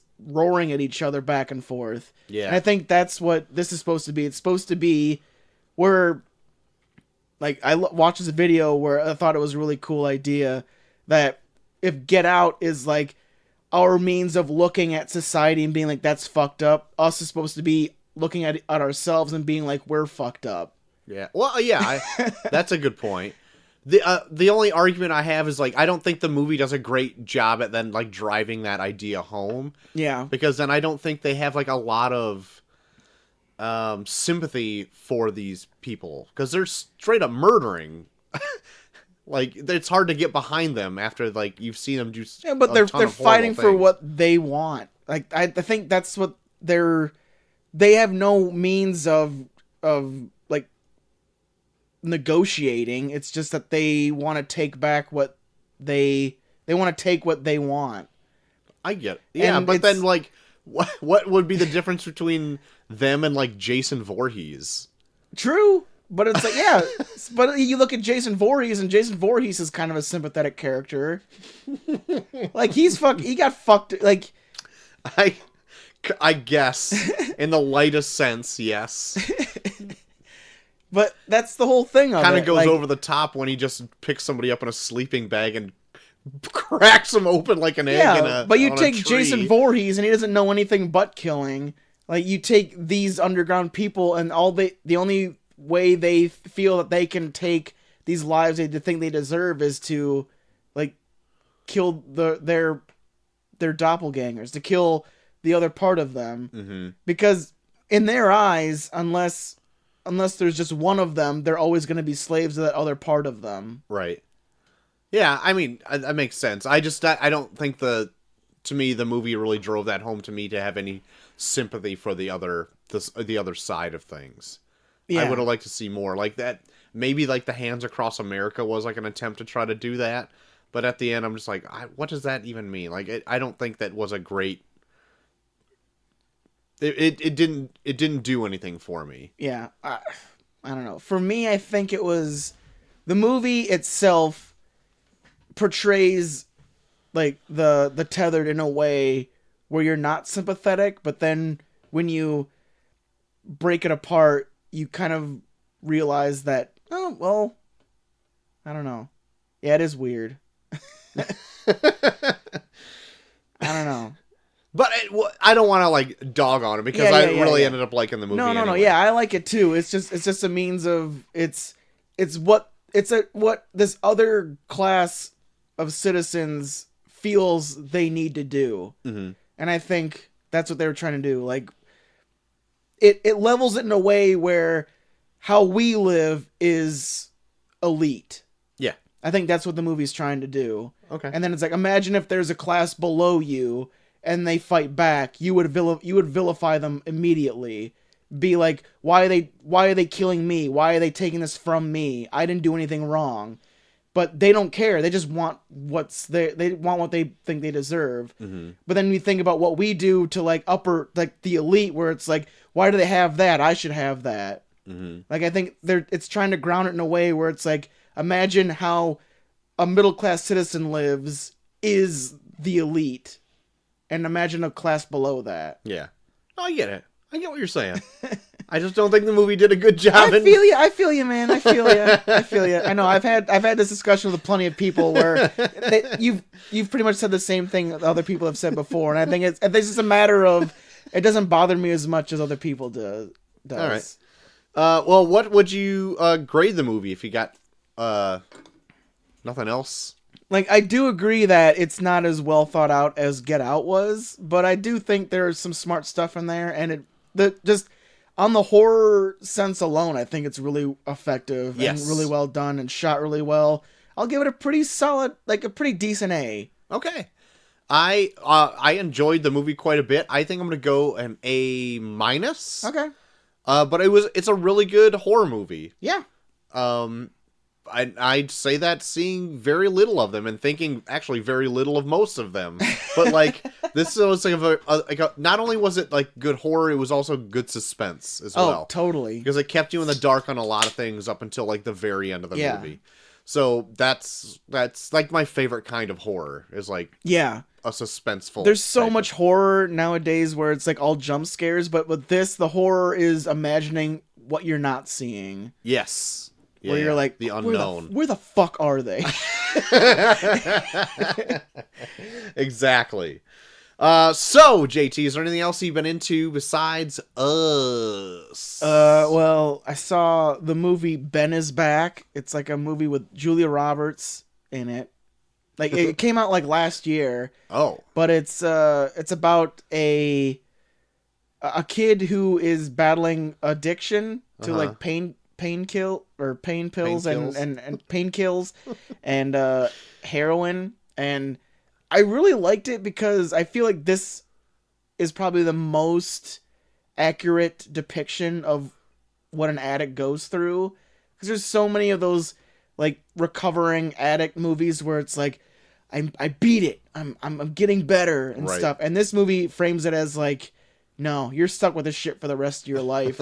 God. And like, yeah, like it's definitely not up your guys' alley because it's kind of depressing.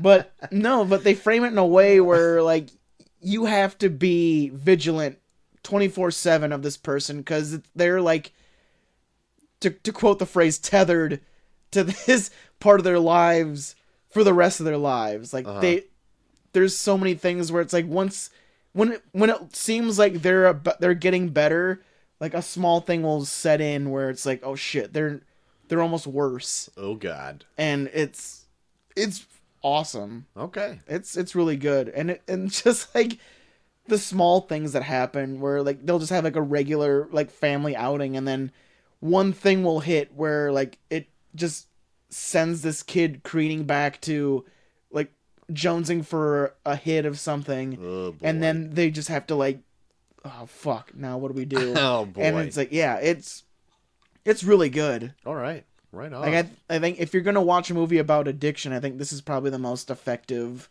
like probably more true to life depiction of it. Okay. Sweet deal. Yeah, so check out Ben is Back. Okay. Where can you check that out at? Oh, I rented it. Oh yeah, I know. You fuckhead.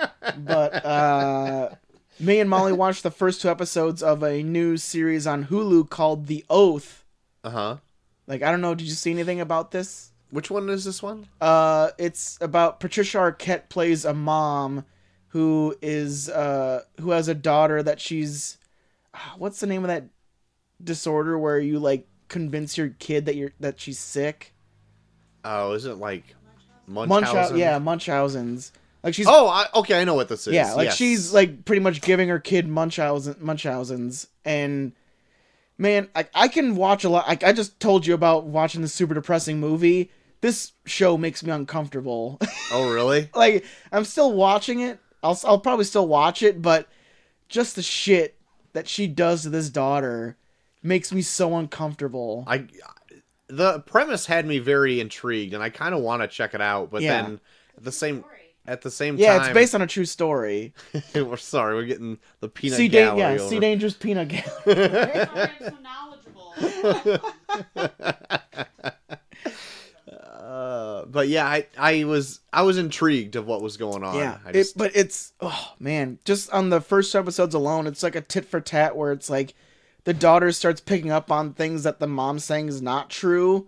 So then she's going behind her back to do the things that she knows she can do that the mom says she can't do. Like there's a whole part where the mom said she's allergic to sugar, so she can't have sugar.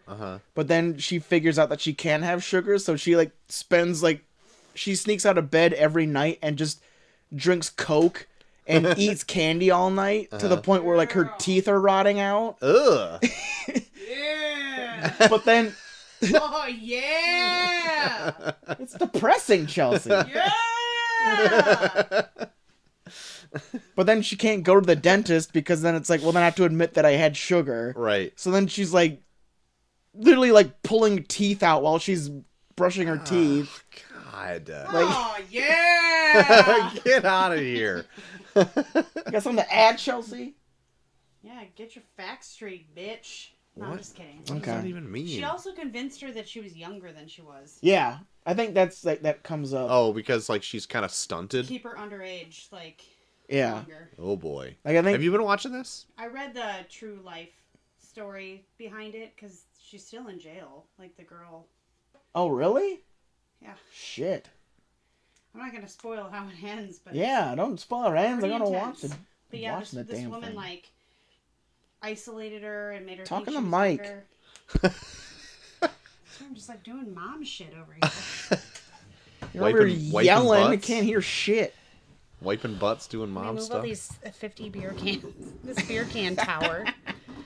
No, you Yes. just really feel for her because it's a completely true story, and this mother, like, made a life out of telling people that her daughter was sick and had all these like really serious conditions, and she's like wheelchair bound, Yeah. and like would shave her head and do all this stuff, and then it starts like unraveling because I think she even had like a friend at one point. Well, they say And that people are like, something's not right. Well, one of the things she gets away with a lot of this shit because she was in Louisiana during Katrina.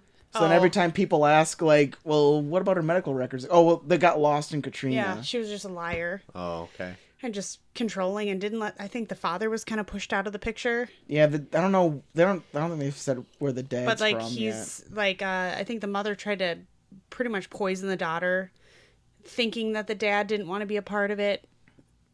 I don't know. It's crazy. Man, I But do it's want to check sad. this out. And I don't know. Yeah, dude, I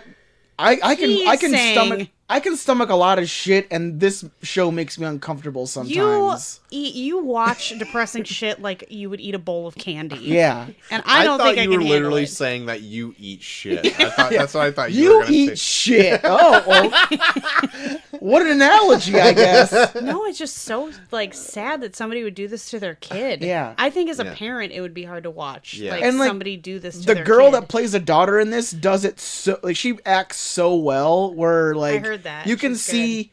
Like, she acts so stunted based on what the mom does to her that I can't even bear to watch her sometimes. Yeah, Like- she's got like a little kid voice. Yeah, and, like, she has a little kid yeah. voice, and she's, like, always begging to do things, and the mom's, like, trying to find ways to, like, make her feel like she has to stay inside, and she can't talk to people. Like, doesn't she like force her to take shots and like do all this stuff? Yeah, and like, medicine that she doesn't she want keeps to take? convincing her that she has all these allergies, and then she'll just, like, make her do, like, EpiPen shots all the time. Jesus. Where it's like, God, like, Yeah. you literally feel like she's, like, torturing this poor She was woman tortured. I that's, mean, like, it is. supposed to be her daughter. That's or- why when you get to the end, I think you're going to be really torn. Yeah. Well, they already show that, like, she's already killed the mom. Okay. Like, they Well, do, like, that's they do flash forwards where Okay. it's like 4 years later and, like, the mom's already dead. Yeah. And then they like, allude that she's the one that killed her. But then you're like, well, then where is she? Like, what has she been doing up to this point and everything? Okay. But it's, like, it's interesting, but, man, this is probably one of the most uncomfortable shows that I've watched No, thank you. for a while. Torn. I want to kind of see You it can now. binge it at night late. You can either Red Dead or binge this sad. Oh, don't give me the choice of Red Dead or sadness. It's a good I'm show. hoping you'll pick the right choice. It's a good show, just based, but like how everyone portrays their character. I'm like, fuck. I just say, well, I'm going to go play some Red Dead, but I'm secretly in And here you're crying. watching that Watching the oath, crying. It's like a dad just crying in a in your daughter's in beanbag Macy's chair. bean sack. Yeah, holding her baby doll. Yeah. Oh man, Oh, That's hot. mercy. Don't walk in. be like, don't look at me. It's like a walk-in on you. Granny, watching don't! porn or something. Yeah. Oh my god. Crying so hard the room stinks. Yeah, just sitting in the stink. Yeah. Have stinky tears. Oh my god. That's right.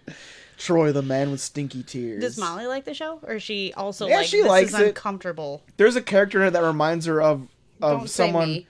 No, it reminds her of one of her neighbors from East Dubuque, where she's like, "Oh my god, she's exactly like her." Oh, is it a character that's like good, or is it like No, the yeah, mom? it's like the neighbor. It's like the neighbor. It's like the woman she becomes Oh, friends okay. with. It's the mother giving her Munchausen. Yeah, it's exactly. It's really her. weird. She was giving Molly shots for years. It's like I just realized I wasn't sick like last year. Strange. Oh Oh my. my god. Well, is there anything else more lighthearted you've been into? Nope, just nothing but depressing shit for me last week. Christ. How do you keep going, man? Where's your sun? What's your One day at a sunshine? time. One day at a time. Actually, I started watching If Beale Street Could Talk. 'Cause they put that on Hulu. But I I'm saw not the through it title, but yet. I don't know what it is. I just saw it listed. It won the woman that plays like the chick's mother in it won for like best supporting actress. Patricia Arquette. No, in Oh, the show. I thought you were like rolling no, this not in the into show. In the another movie. show. In the movie. Oh. But I've watched like the first half hour of it, and it's pretty good. But I'm not all the way through it yet. Alright. But it's good. Have you So started far. watching Shrill? No, what's that? I saw It's it was on A.D. there, but- Bryant's new show based off, I think, a novel or some storyline. But it's actually, I really like it. But it's also intense and depressing, but in a less depressing way. So I feel like it's right up your alley. Right on. Oh, I finished Love, Death, and Robots too. Oh, everyone's been watching that. I haven't watched any of it yet, and everyone I says don't it's know pretty what it great. is. cool. I feel so behind the times. I know. It's like an Just watching anthology. So much fucking Baby Shark. That's I killing know. me here. Literally, my brain is dead. I'm dead inside. Well, Love, Death, and Robots is like an anthology. Like they took a bunch of animators and people and directors and made a bunch of animated shorts. Oh. And they're either future based or some kind of like it all dark? weird sci-fi based. They're not all dark. There's some that are really cool on there, but a lot of them are very violent or very sexual. So, after hours. Yeah, Date night. yeah. Macy probably shouldn't watch these. No. But I thought no, they're good. I think I saw a tweet. It might even be from Neil, where it's just like Love, Death, and Robots. More like Love, Butts, and Robots. Got it. There's a lot of butts. Oh, Neil, the loud one? There's Yeah. one. There's one where I And if think he didn't tweet that, then fuck him. there's one in there where I think one of them. I think it was by one of the animators from Into the Spider-Verse, and you can tell because it's like that spider. Exact. It looks exactly like the animation from Spider-Verse. Hey, you got a good thing, But man. then it's a woman that like runs around with like her tits out and on the street running away from a killer. Huh. So then That it's like wasn't in Spider-Verse. Spider-Verse. So imagine Spider-Verse But you but with know. a naked woman. Director's like, cut. Right. Yeah. Yeah, if you ever wanted to see, if you ever wanted to know what a lap dance in Into the Spider-Verse looked like, check out Love, Death, and Robots. Great. Great. I'll be right on it. Right after Red Dead. Right after I beat Red Dead, which will be in 9 years. Seriously. What's your percentage at now? I don't know. 8? Dude, I'm Can't be pretty sure far I'm off. close to the end, and I'm still at 54%. Oh my. Yeah, Oh, my God. Oh my. there's got to be a lot of shit in there. Yeah, a lot of coyote killing and Coyote. paw charms to Cow. make. Cow. Yeah. It's got the spirit of the coyote. Coyote. Coyote. Ay. So I was playing a little bit of Red Dead, if I can jump into what I've been into this last week. Yeah. Dinosaur Neil came over on Sunday, and we played Red Dead for a good chunk of the afternoon Whoa. while there's a ladies' When you day. say we, you played and he watched you. Yeah, but he was okay with it. He was like, he thought that's pretty much what the Deku was consisting of. Yeah. He came in full knowing that was going to happen. And, like, I would hand him off the controller or whatever, and I would go, like, get You'd let him lunch kill a ready. fox or... And he would just be doing odd things, like trying to lasso a boar and kill it with a knife.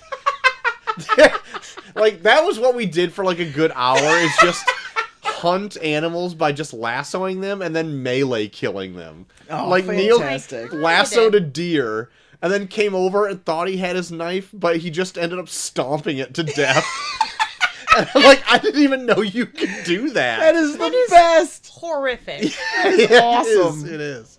That is awesome. But we did a lot of fun missions in that. And Neil said he's like 130 hours into the game or something. Oh so my like God. I was like, "Can you try this for me, because I'm having a hard time doing it." He would just like go at it whole hog and just like I was trying to do this mission, I'd failed like 3.5 times in a row. Yeah. And I was like, "Neil, you want to give this a shot?" And he's like, "All right." And so like where I was trying to shoot these guys from afar so I didn't get hit, Neil would just ride right up to them. Oh, yeah. Go in dead eye and just be like, doof, doof, doof, doof, doof, doof, doof, doof, and just like pin all 12 shots of a revolver into their head and just kill each one like that. I'm like, well, I need a more aggressive approach, it looks like. Yeah. You're too soft. I'm being way too soft. I'm soft as baby shit over here. Meanwhile, Molly's back playing Horizon Zero Dawn again. She fucking loves that game. Yeah. I had somebody else asking me if I'm ever going to play that. I'm like, I need to beat Red Dead first. I need so... to beat one to 4 beat. years from now. You see to get Yeah. into Spider-Man. No, I know. I need to get that. I need to also yeah. play Arkham Knights. And I guess the new God of War is really great. And so I we're got- having a baby, so Yeah. good luck. So yeah, fatherhood. I mean, that's the thing you should probably prioritize too. Ah, fuck. What am I doing? What are you doing? So anyway, I did some Red Dead. I also have been reading a bit of Hellboy, and Just a bit? GH, yeah. I shotgunned a lot of Hellboy on Monday night, which is good. Like, Hellboy is great. The more I read it, the more I actually really like it. And we did an episode prepping for the Hellboy movie that'll be dropping in just a couple weeks. Oh. So we did that, and also I read and finished Grant Morrison's Doom Patrol, which we did a live stream of last night, which went off pretty good. And I've also been watching the Doom Patrol show on the DC All Act or the It DC is strange. Universe app. Have you seen It is strange. From a regular person's point of view, Chelsea says it's strange. Yeah. It is. From a Well, and odd I tend person's to, point of view, he it tends is to strange. like put it on and like I'll be doing something and I come in the room and it's like they're in a snow globe and there's like weird giant people and some boy who has like tattoos on his skin. Yeah, he's It's the unwritten very book. fantastical for being like a DC show. But it's if anybody out there, But then it seems like a Wants- rip-off of Marvel a little. no. I don't know. There's like a Hot Professor take. X guy. Oh and- well, yeah, okay, kind of. Hot take. So I think I'm gonna go with Chelsea here and say that this is a ripoff of DC stuff or of Marvel stuff. you can't even Thanks. get your story straight. Thanks, JT. You're right. So that's like a common thing that everyone says that Doom Patrol's a ripoff of the X-Men, Yeah, it's a or little... vice versa. But they came out around the exact same within 6 months of each other. Like everything. Everything always Which was the duplicates. first 6 months, though. Chicken or the egg? Oh shit, I don't remember. Wow. Oh, no. I think X-Men came first and Doom Patrol came second. Oh, so you're saying But back Doom in the Patrol- zeitgeist in the 60s where these came out, I've lost it. both DC and Marvel were both in New York, and so all of these people mingled with each other. Yeah, they went to the And so same little bars, sparks they of slept with the ideas same could people. like have this there, have slept that with there. the same people. Just Probably. fucking each other. What did you say, 60s, 70s? 60s. Just having a There we go. DC Marvel getting together, having a bunch of key parties. Bunch right. of nerdy men in rooms. Crazy time, man. Getting weird. What's your husband writing after I fuck you? We Oh my god.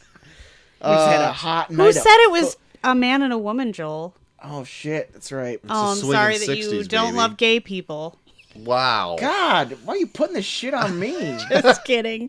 It's funny because I know some episodes you get cornered into sounding like you like hate And it women. sucks. or- I usually corner myself, which is the worst part.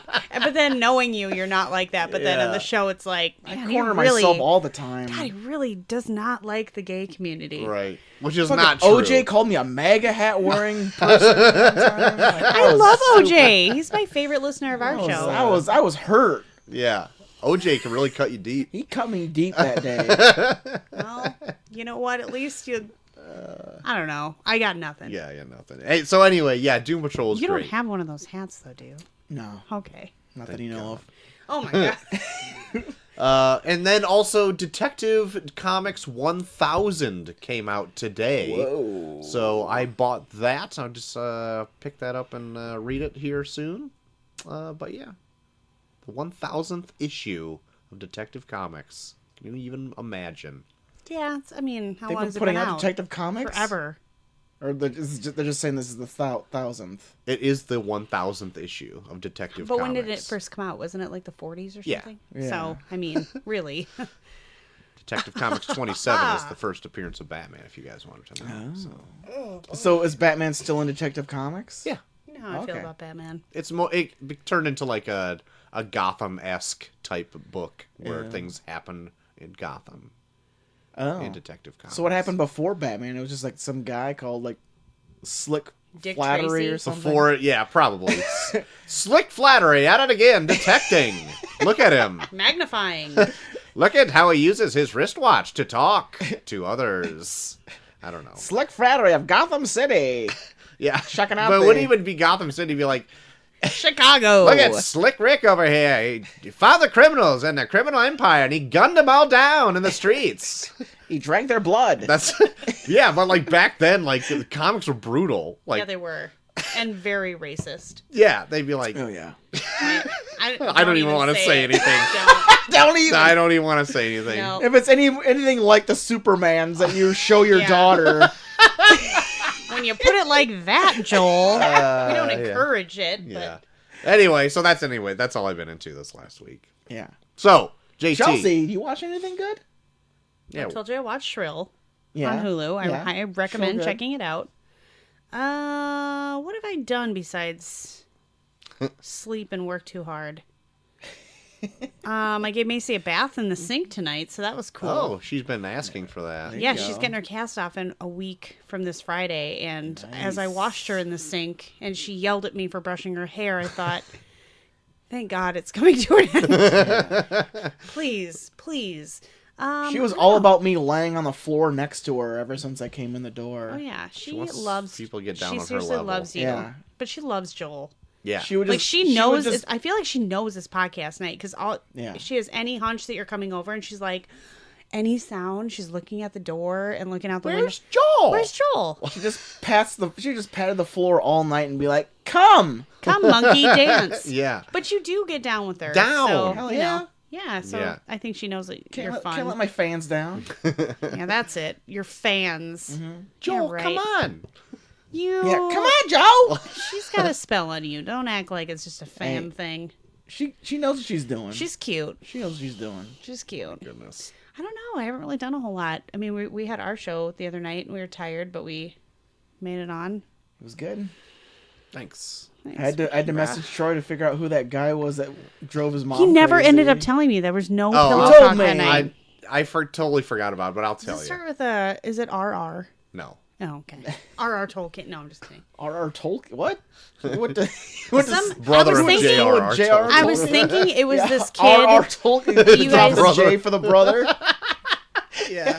I thought it was maybe this kid you guys have brought up in stories in the past who used to dress up like Feifel from Feifel Goes Oh, West. no. And his don't even name, fucking remember his that. initials are RR. Yeah, I know. So It's that's not who I him. was thinking. No. I think your mom did get stuck driving him though. Yeah, but that wasn't the same kind of deal. Like Okay. she took him to like a special like needs facility or whatever. Oh, him. Yeah, God. yeah, yeah. Yeah. Joe Johnny. Sad. Yeah. Joe Johnny? I don't want to know. Just stop. We'll tell you after the show. Yeah, Yeah. we'll tell you the story. You'll say that, then I'll never know ever. So, if people want to talk to you about maybe who Joe Johnny is, where can they do that? Find me at Bucky for Everyone on Twitter, also Bucky for Everyone on Instagram, and Bucky for Everyone on Snapchat. Troy. Everyone get that? Yeah. Did not get any of that. Bucky for Everyone on Snapchat, Facebook, no, Twitter, Instagram, You had a Facebook, good at tweet Bucky this for Everyone. morning, and I'm trying to Nailed remember it. what it was, but I woke up and like it had an alert, and I read it, and I thought, Oh, it was because funny. I'm wrestling Australian Oh, yeah. people, and then I said I was going to watch Crocodile Dundee, and then try and find a counter to the thing that he does to make the bull pass out. Okay, but I was super tired, so when I read it, I thought you were trying to figure out how to make the bull pass out. And I was like, gonna tweet you like, better not do that to me. I don't know. It was- Which prompted actually in my bro chat, because Corey doesn't have Twitter. Yeah. But Neil screenshotted Classic. your tweet Yeah. because Corey said the only time he'd ever be on this show is if we review Crocodile Dundee. I kind We'll of do thought it that's again. why you brought it up too. Because we have never done Crocodile Dundee 2. What? But Yeah. Corey Oh, said if we've we done the do first it, one. he wants on the show. We'll do it. And so they got really excited about that this morning. we'll get into it. So, anywho, you can find me at Short of the Max on Twitter. You can find us both at Review Pod on Twitter. All of our episodes are uploaded onto reviewpod.podbean.com, as well as on a slew of other devices, such as Google Podcasts, Spotify, Stitcher, and Apple Podcasts. And hey, while you're there, if you are an Apple user, Oh my excuse God. me, Bert I had a and hiccup. misspell? He hiccuped. I didn't misspell anything. Accuser. You can rate and review us there, because if you like the show, that helps other people find the show. And if you want to write in, please do so at reviewpod@gmail.com. Cool. That's the show. Cam. Coming up Monday is going to be Jordon Peele's first outing as a director. Flashback. For a flashback episode. I was saying, didn't you guys already review that? We Yeah. did. So we're Okay. going back and just reposting that so you can see what we Yep. thought about his With first a fun little cinematic intro outing. about what we think about it now. Yep. Love it. Yep. Like what you're doing. Thank right. you. Nice boys. It's a cool way to get extra extra listens every. cool way. Cool. Yeah. No, that's good. That's awesome. Yeah. And it just like throws out like related stuff we've already done out. Just like, Yep. hey, check out our old episodes. They're pretty fun. Yeah. Here's 3 hours of. Yeah. So No, the- we cut out yeah, everything just- but you the don't, review. you don't just siphon through 3 hours of shit that doesn't matter because from it was. last year. News Yeah. from 3 years ago or Has whatever. it been that long since this last Here's the movie? trailer for No. Iron Man, guys. What do you think of it? Wasn't it cool? Oh my god, if only. So yeah, anyway, that's going to be coming up Monday. Monday. And don't forget to vote for the Tournament of Random Yeah, we got Movies. for the- Platoon versus National Lampoon's Vacation, the finals. Christmas vacation. Nope. Regular vacation. I'm just gonna keep doing it.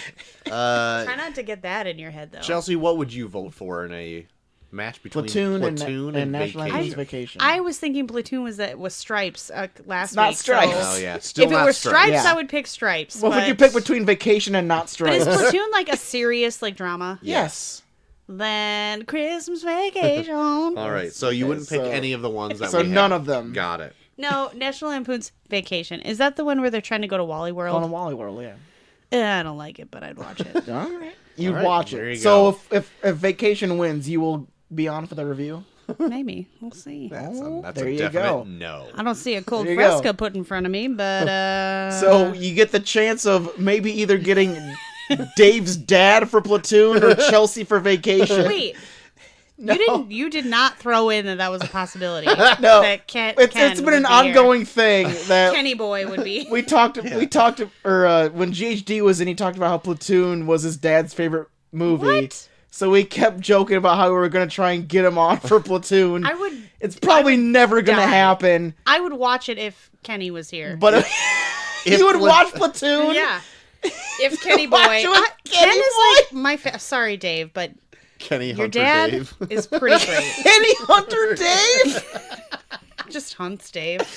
I would watch it with Ken. You know what? I'll reach out to him. If Platoon wins, I'll reach Yeah. out to him. I See if hope he'll he be on the turns- show. Let's He's get- a pretty I eccentric hope he's like, cat. I don't know. If we can get Kenny Hunter Dave on here.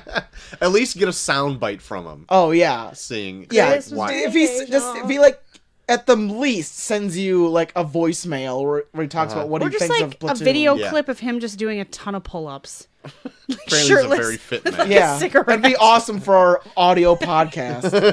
He's a fit man. That would be great. You Uh, could play it into the mic. Play him out. just hear him Yeah. huffing and puffing. So off that a smoke. possible sound clip for Kenny Hunter Dave. God, I would love that. That would be amazing. You never said that in the beginning vote, so that's on you.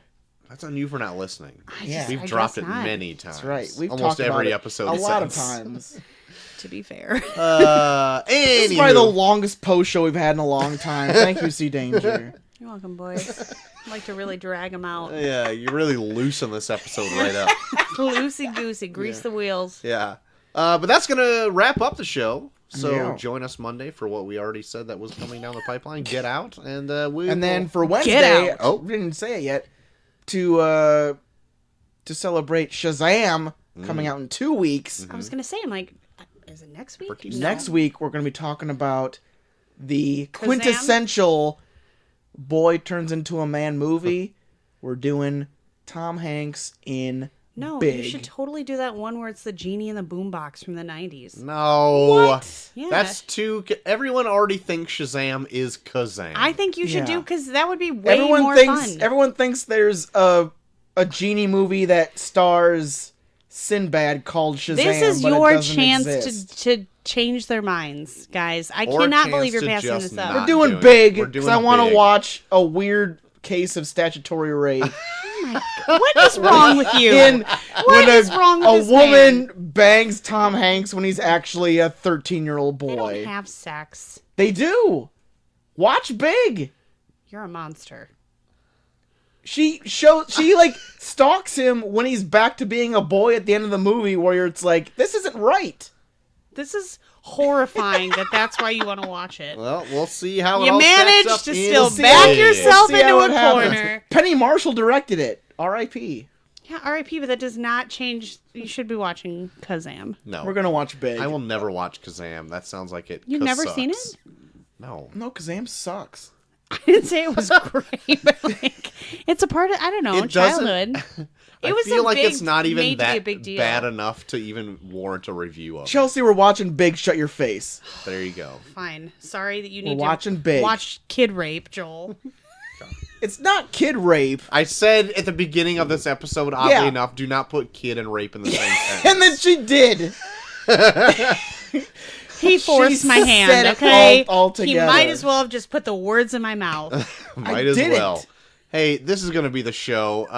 We'll see you Yeah. next time. Let's get the fuck out of But here. until then, I have been Short of the Max Extreme. I'm JT3K. We are off for And I'm Christ's sake. Shut disgusted. up.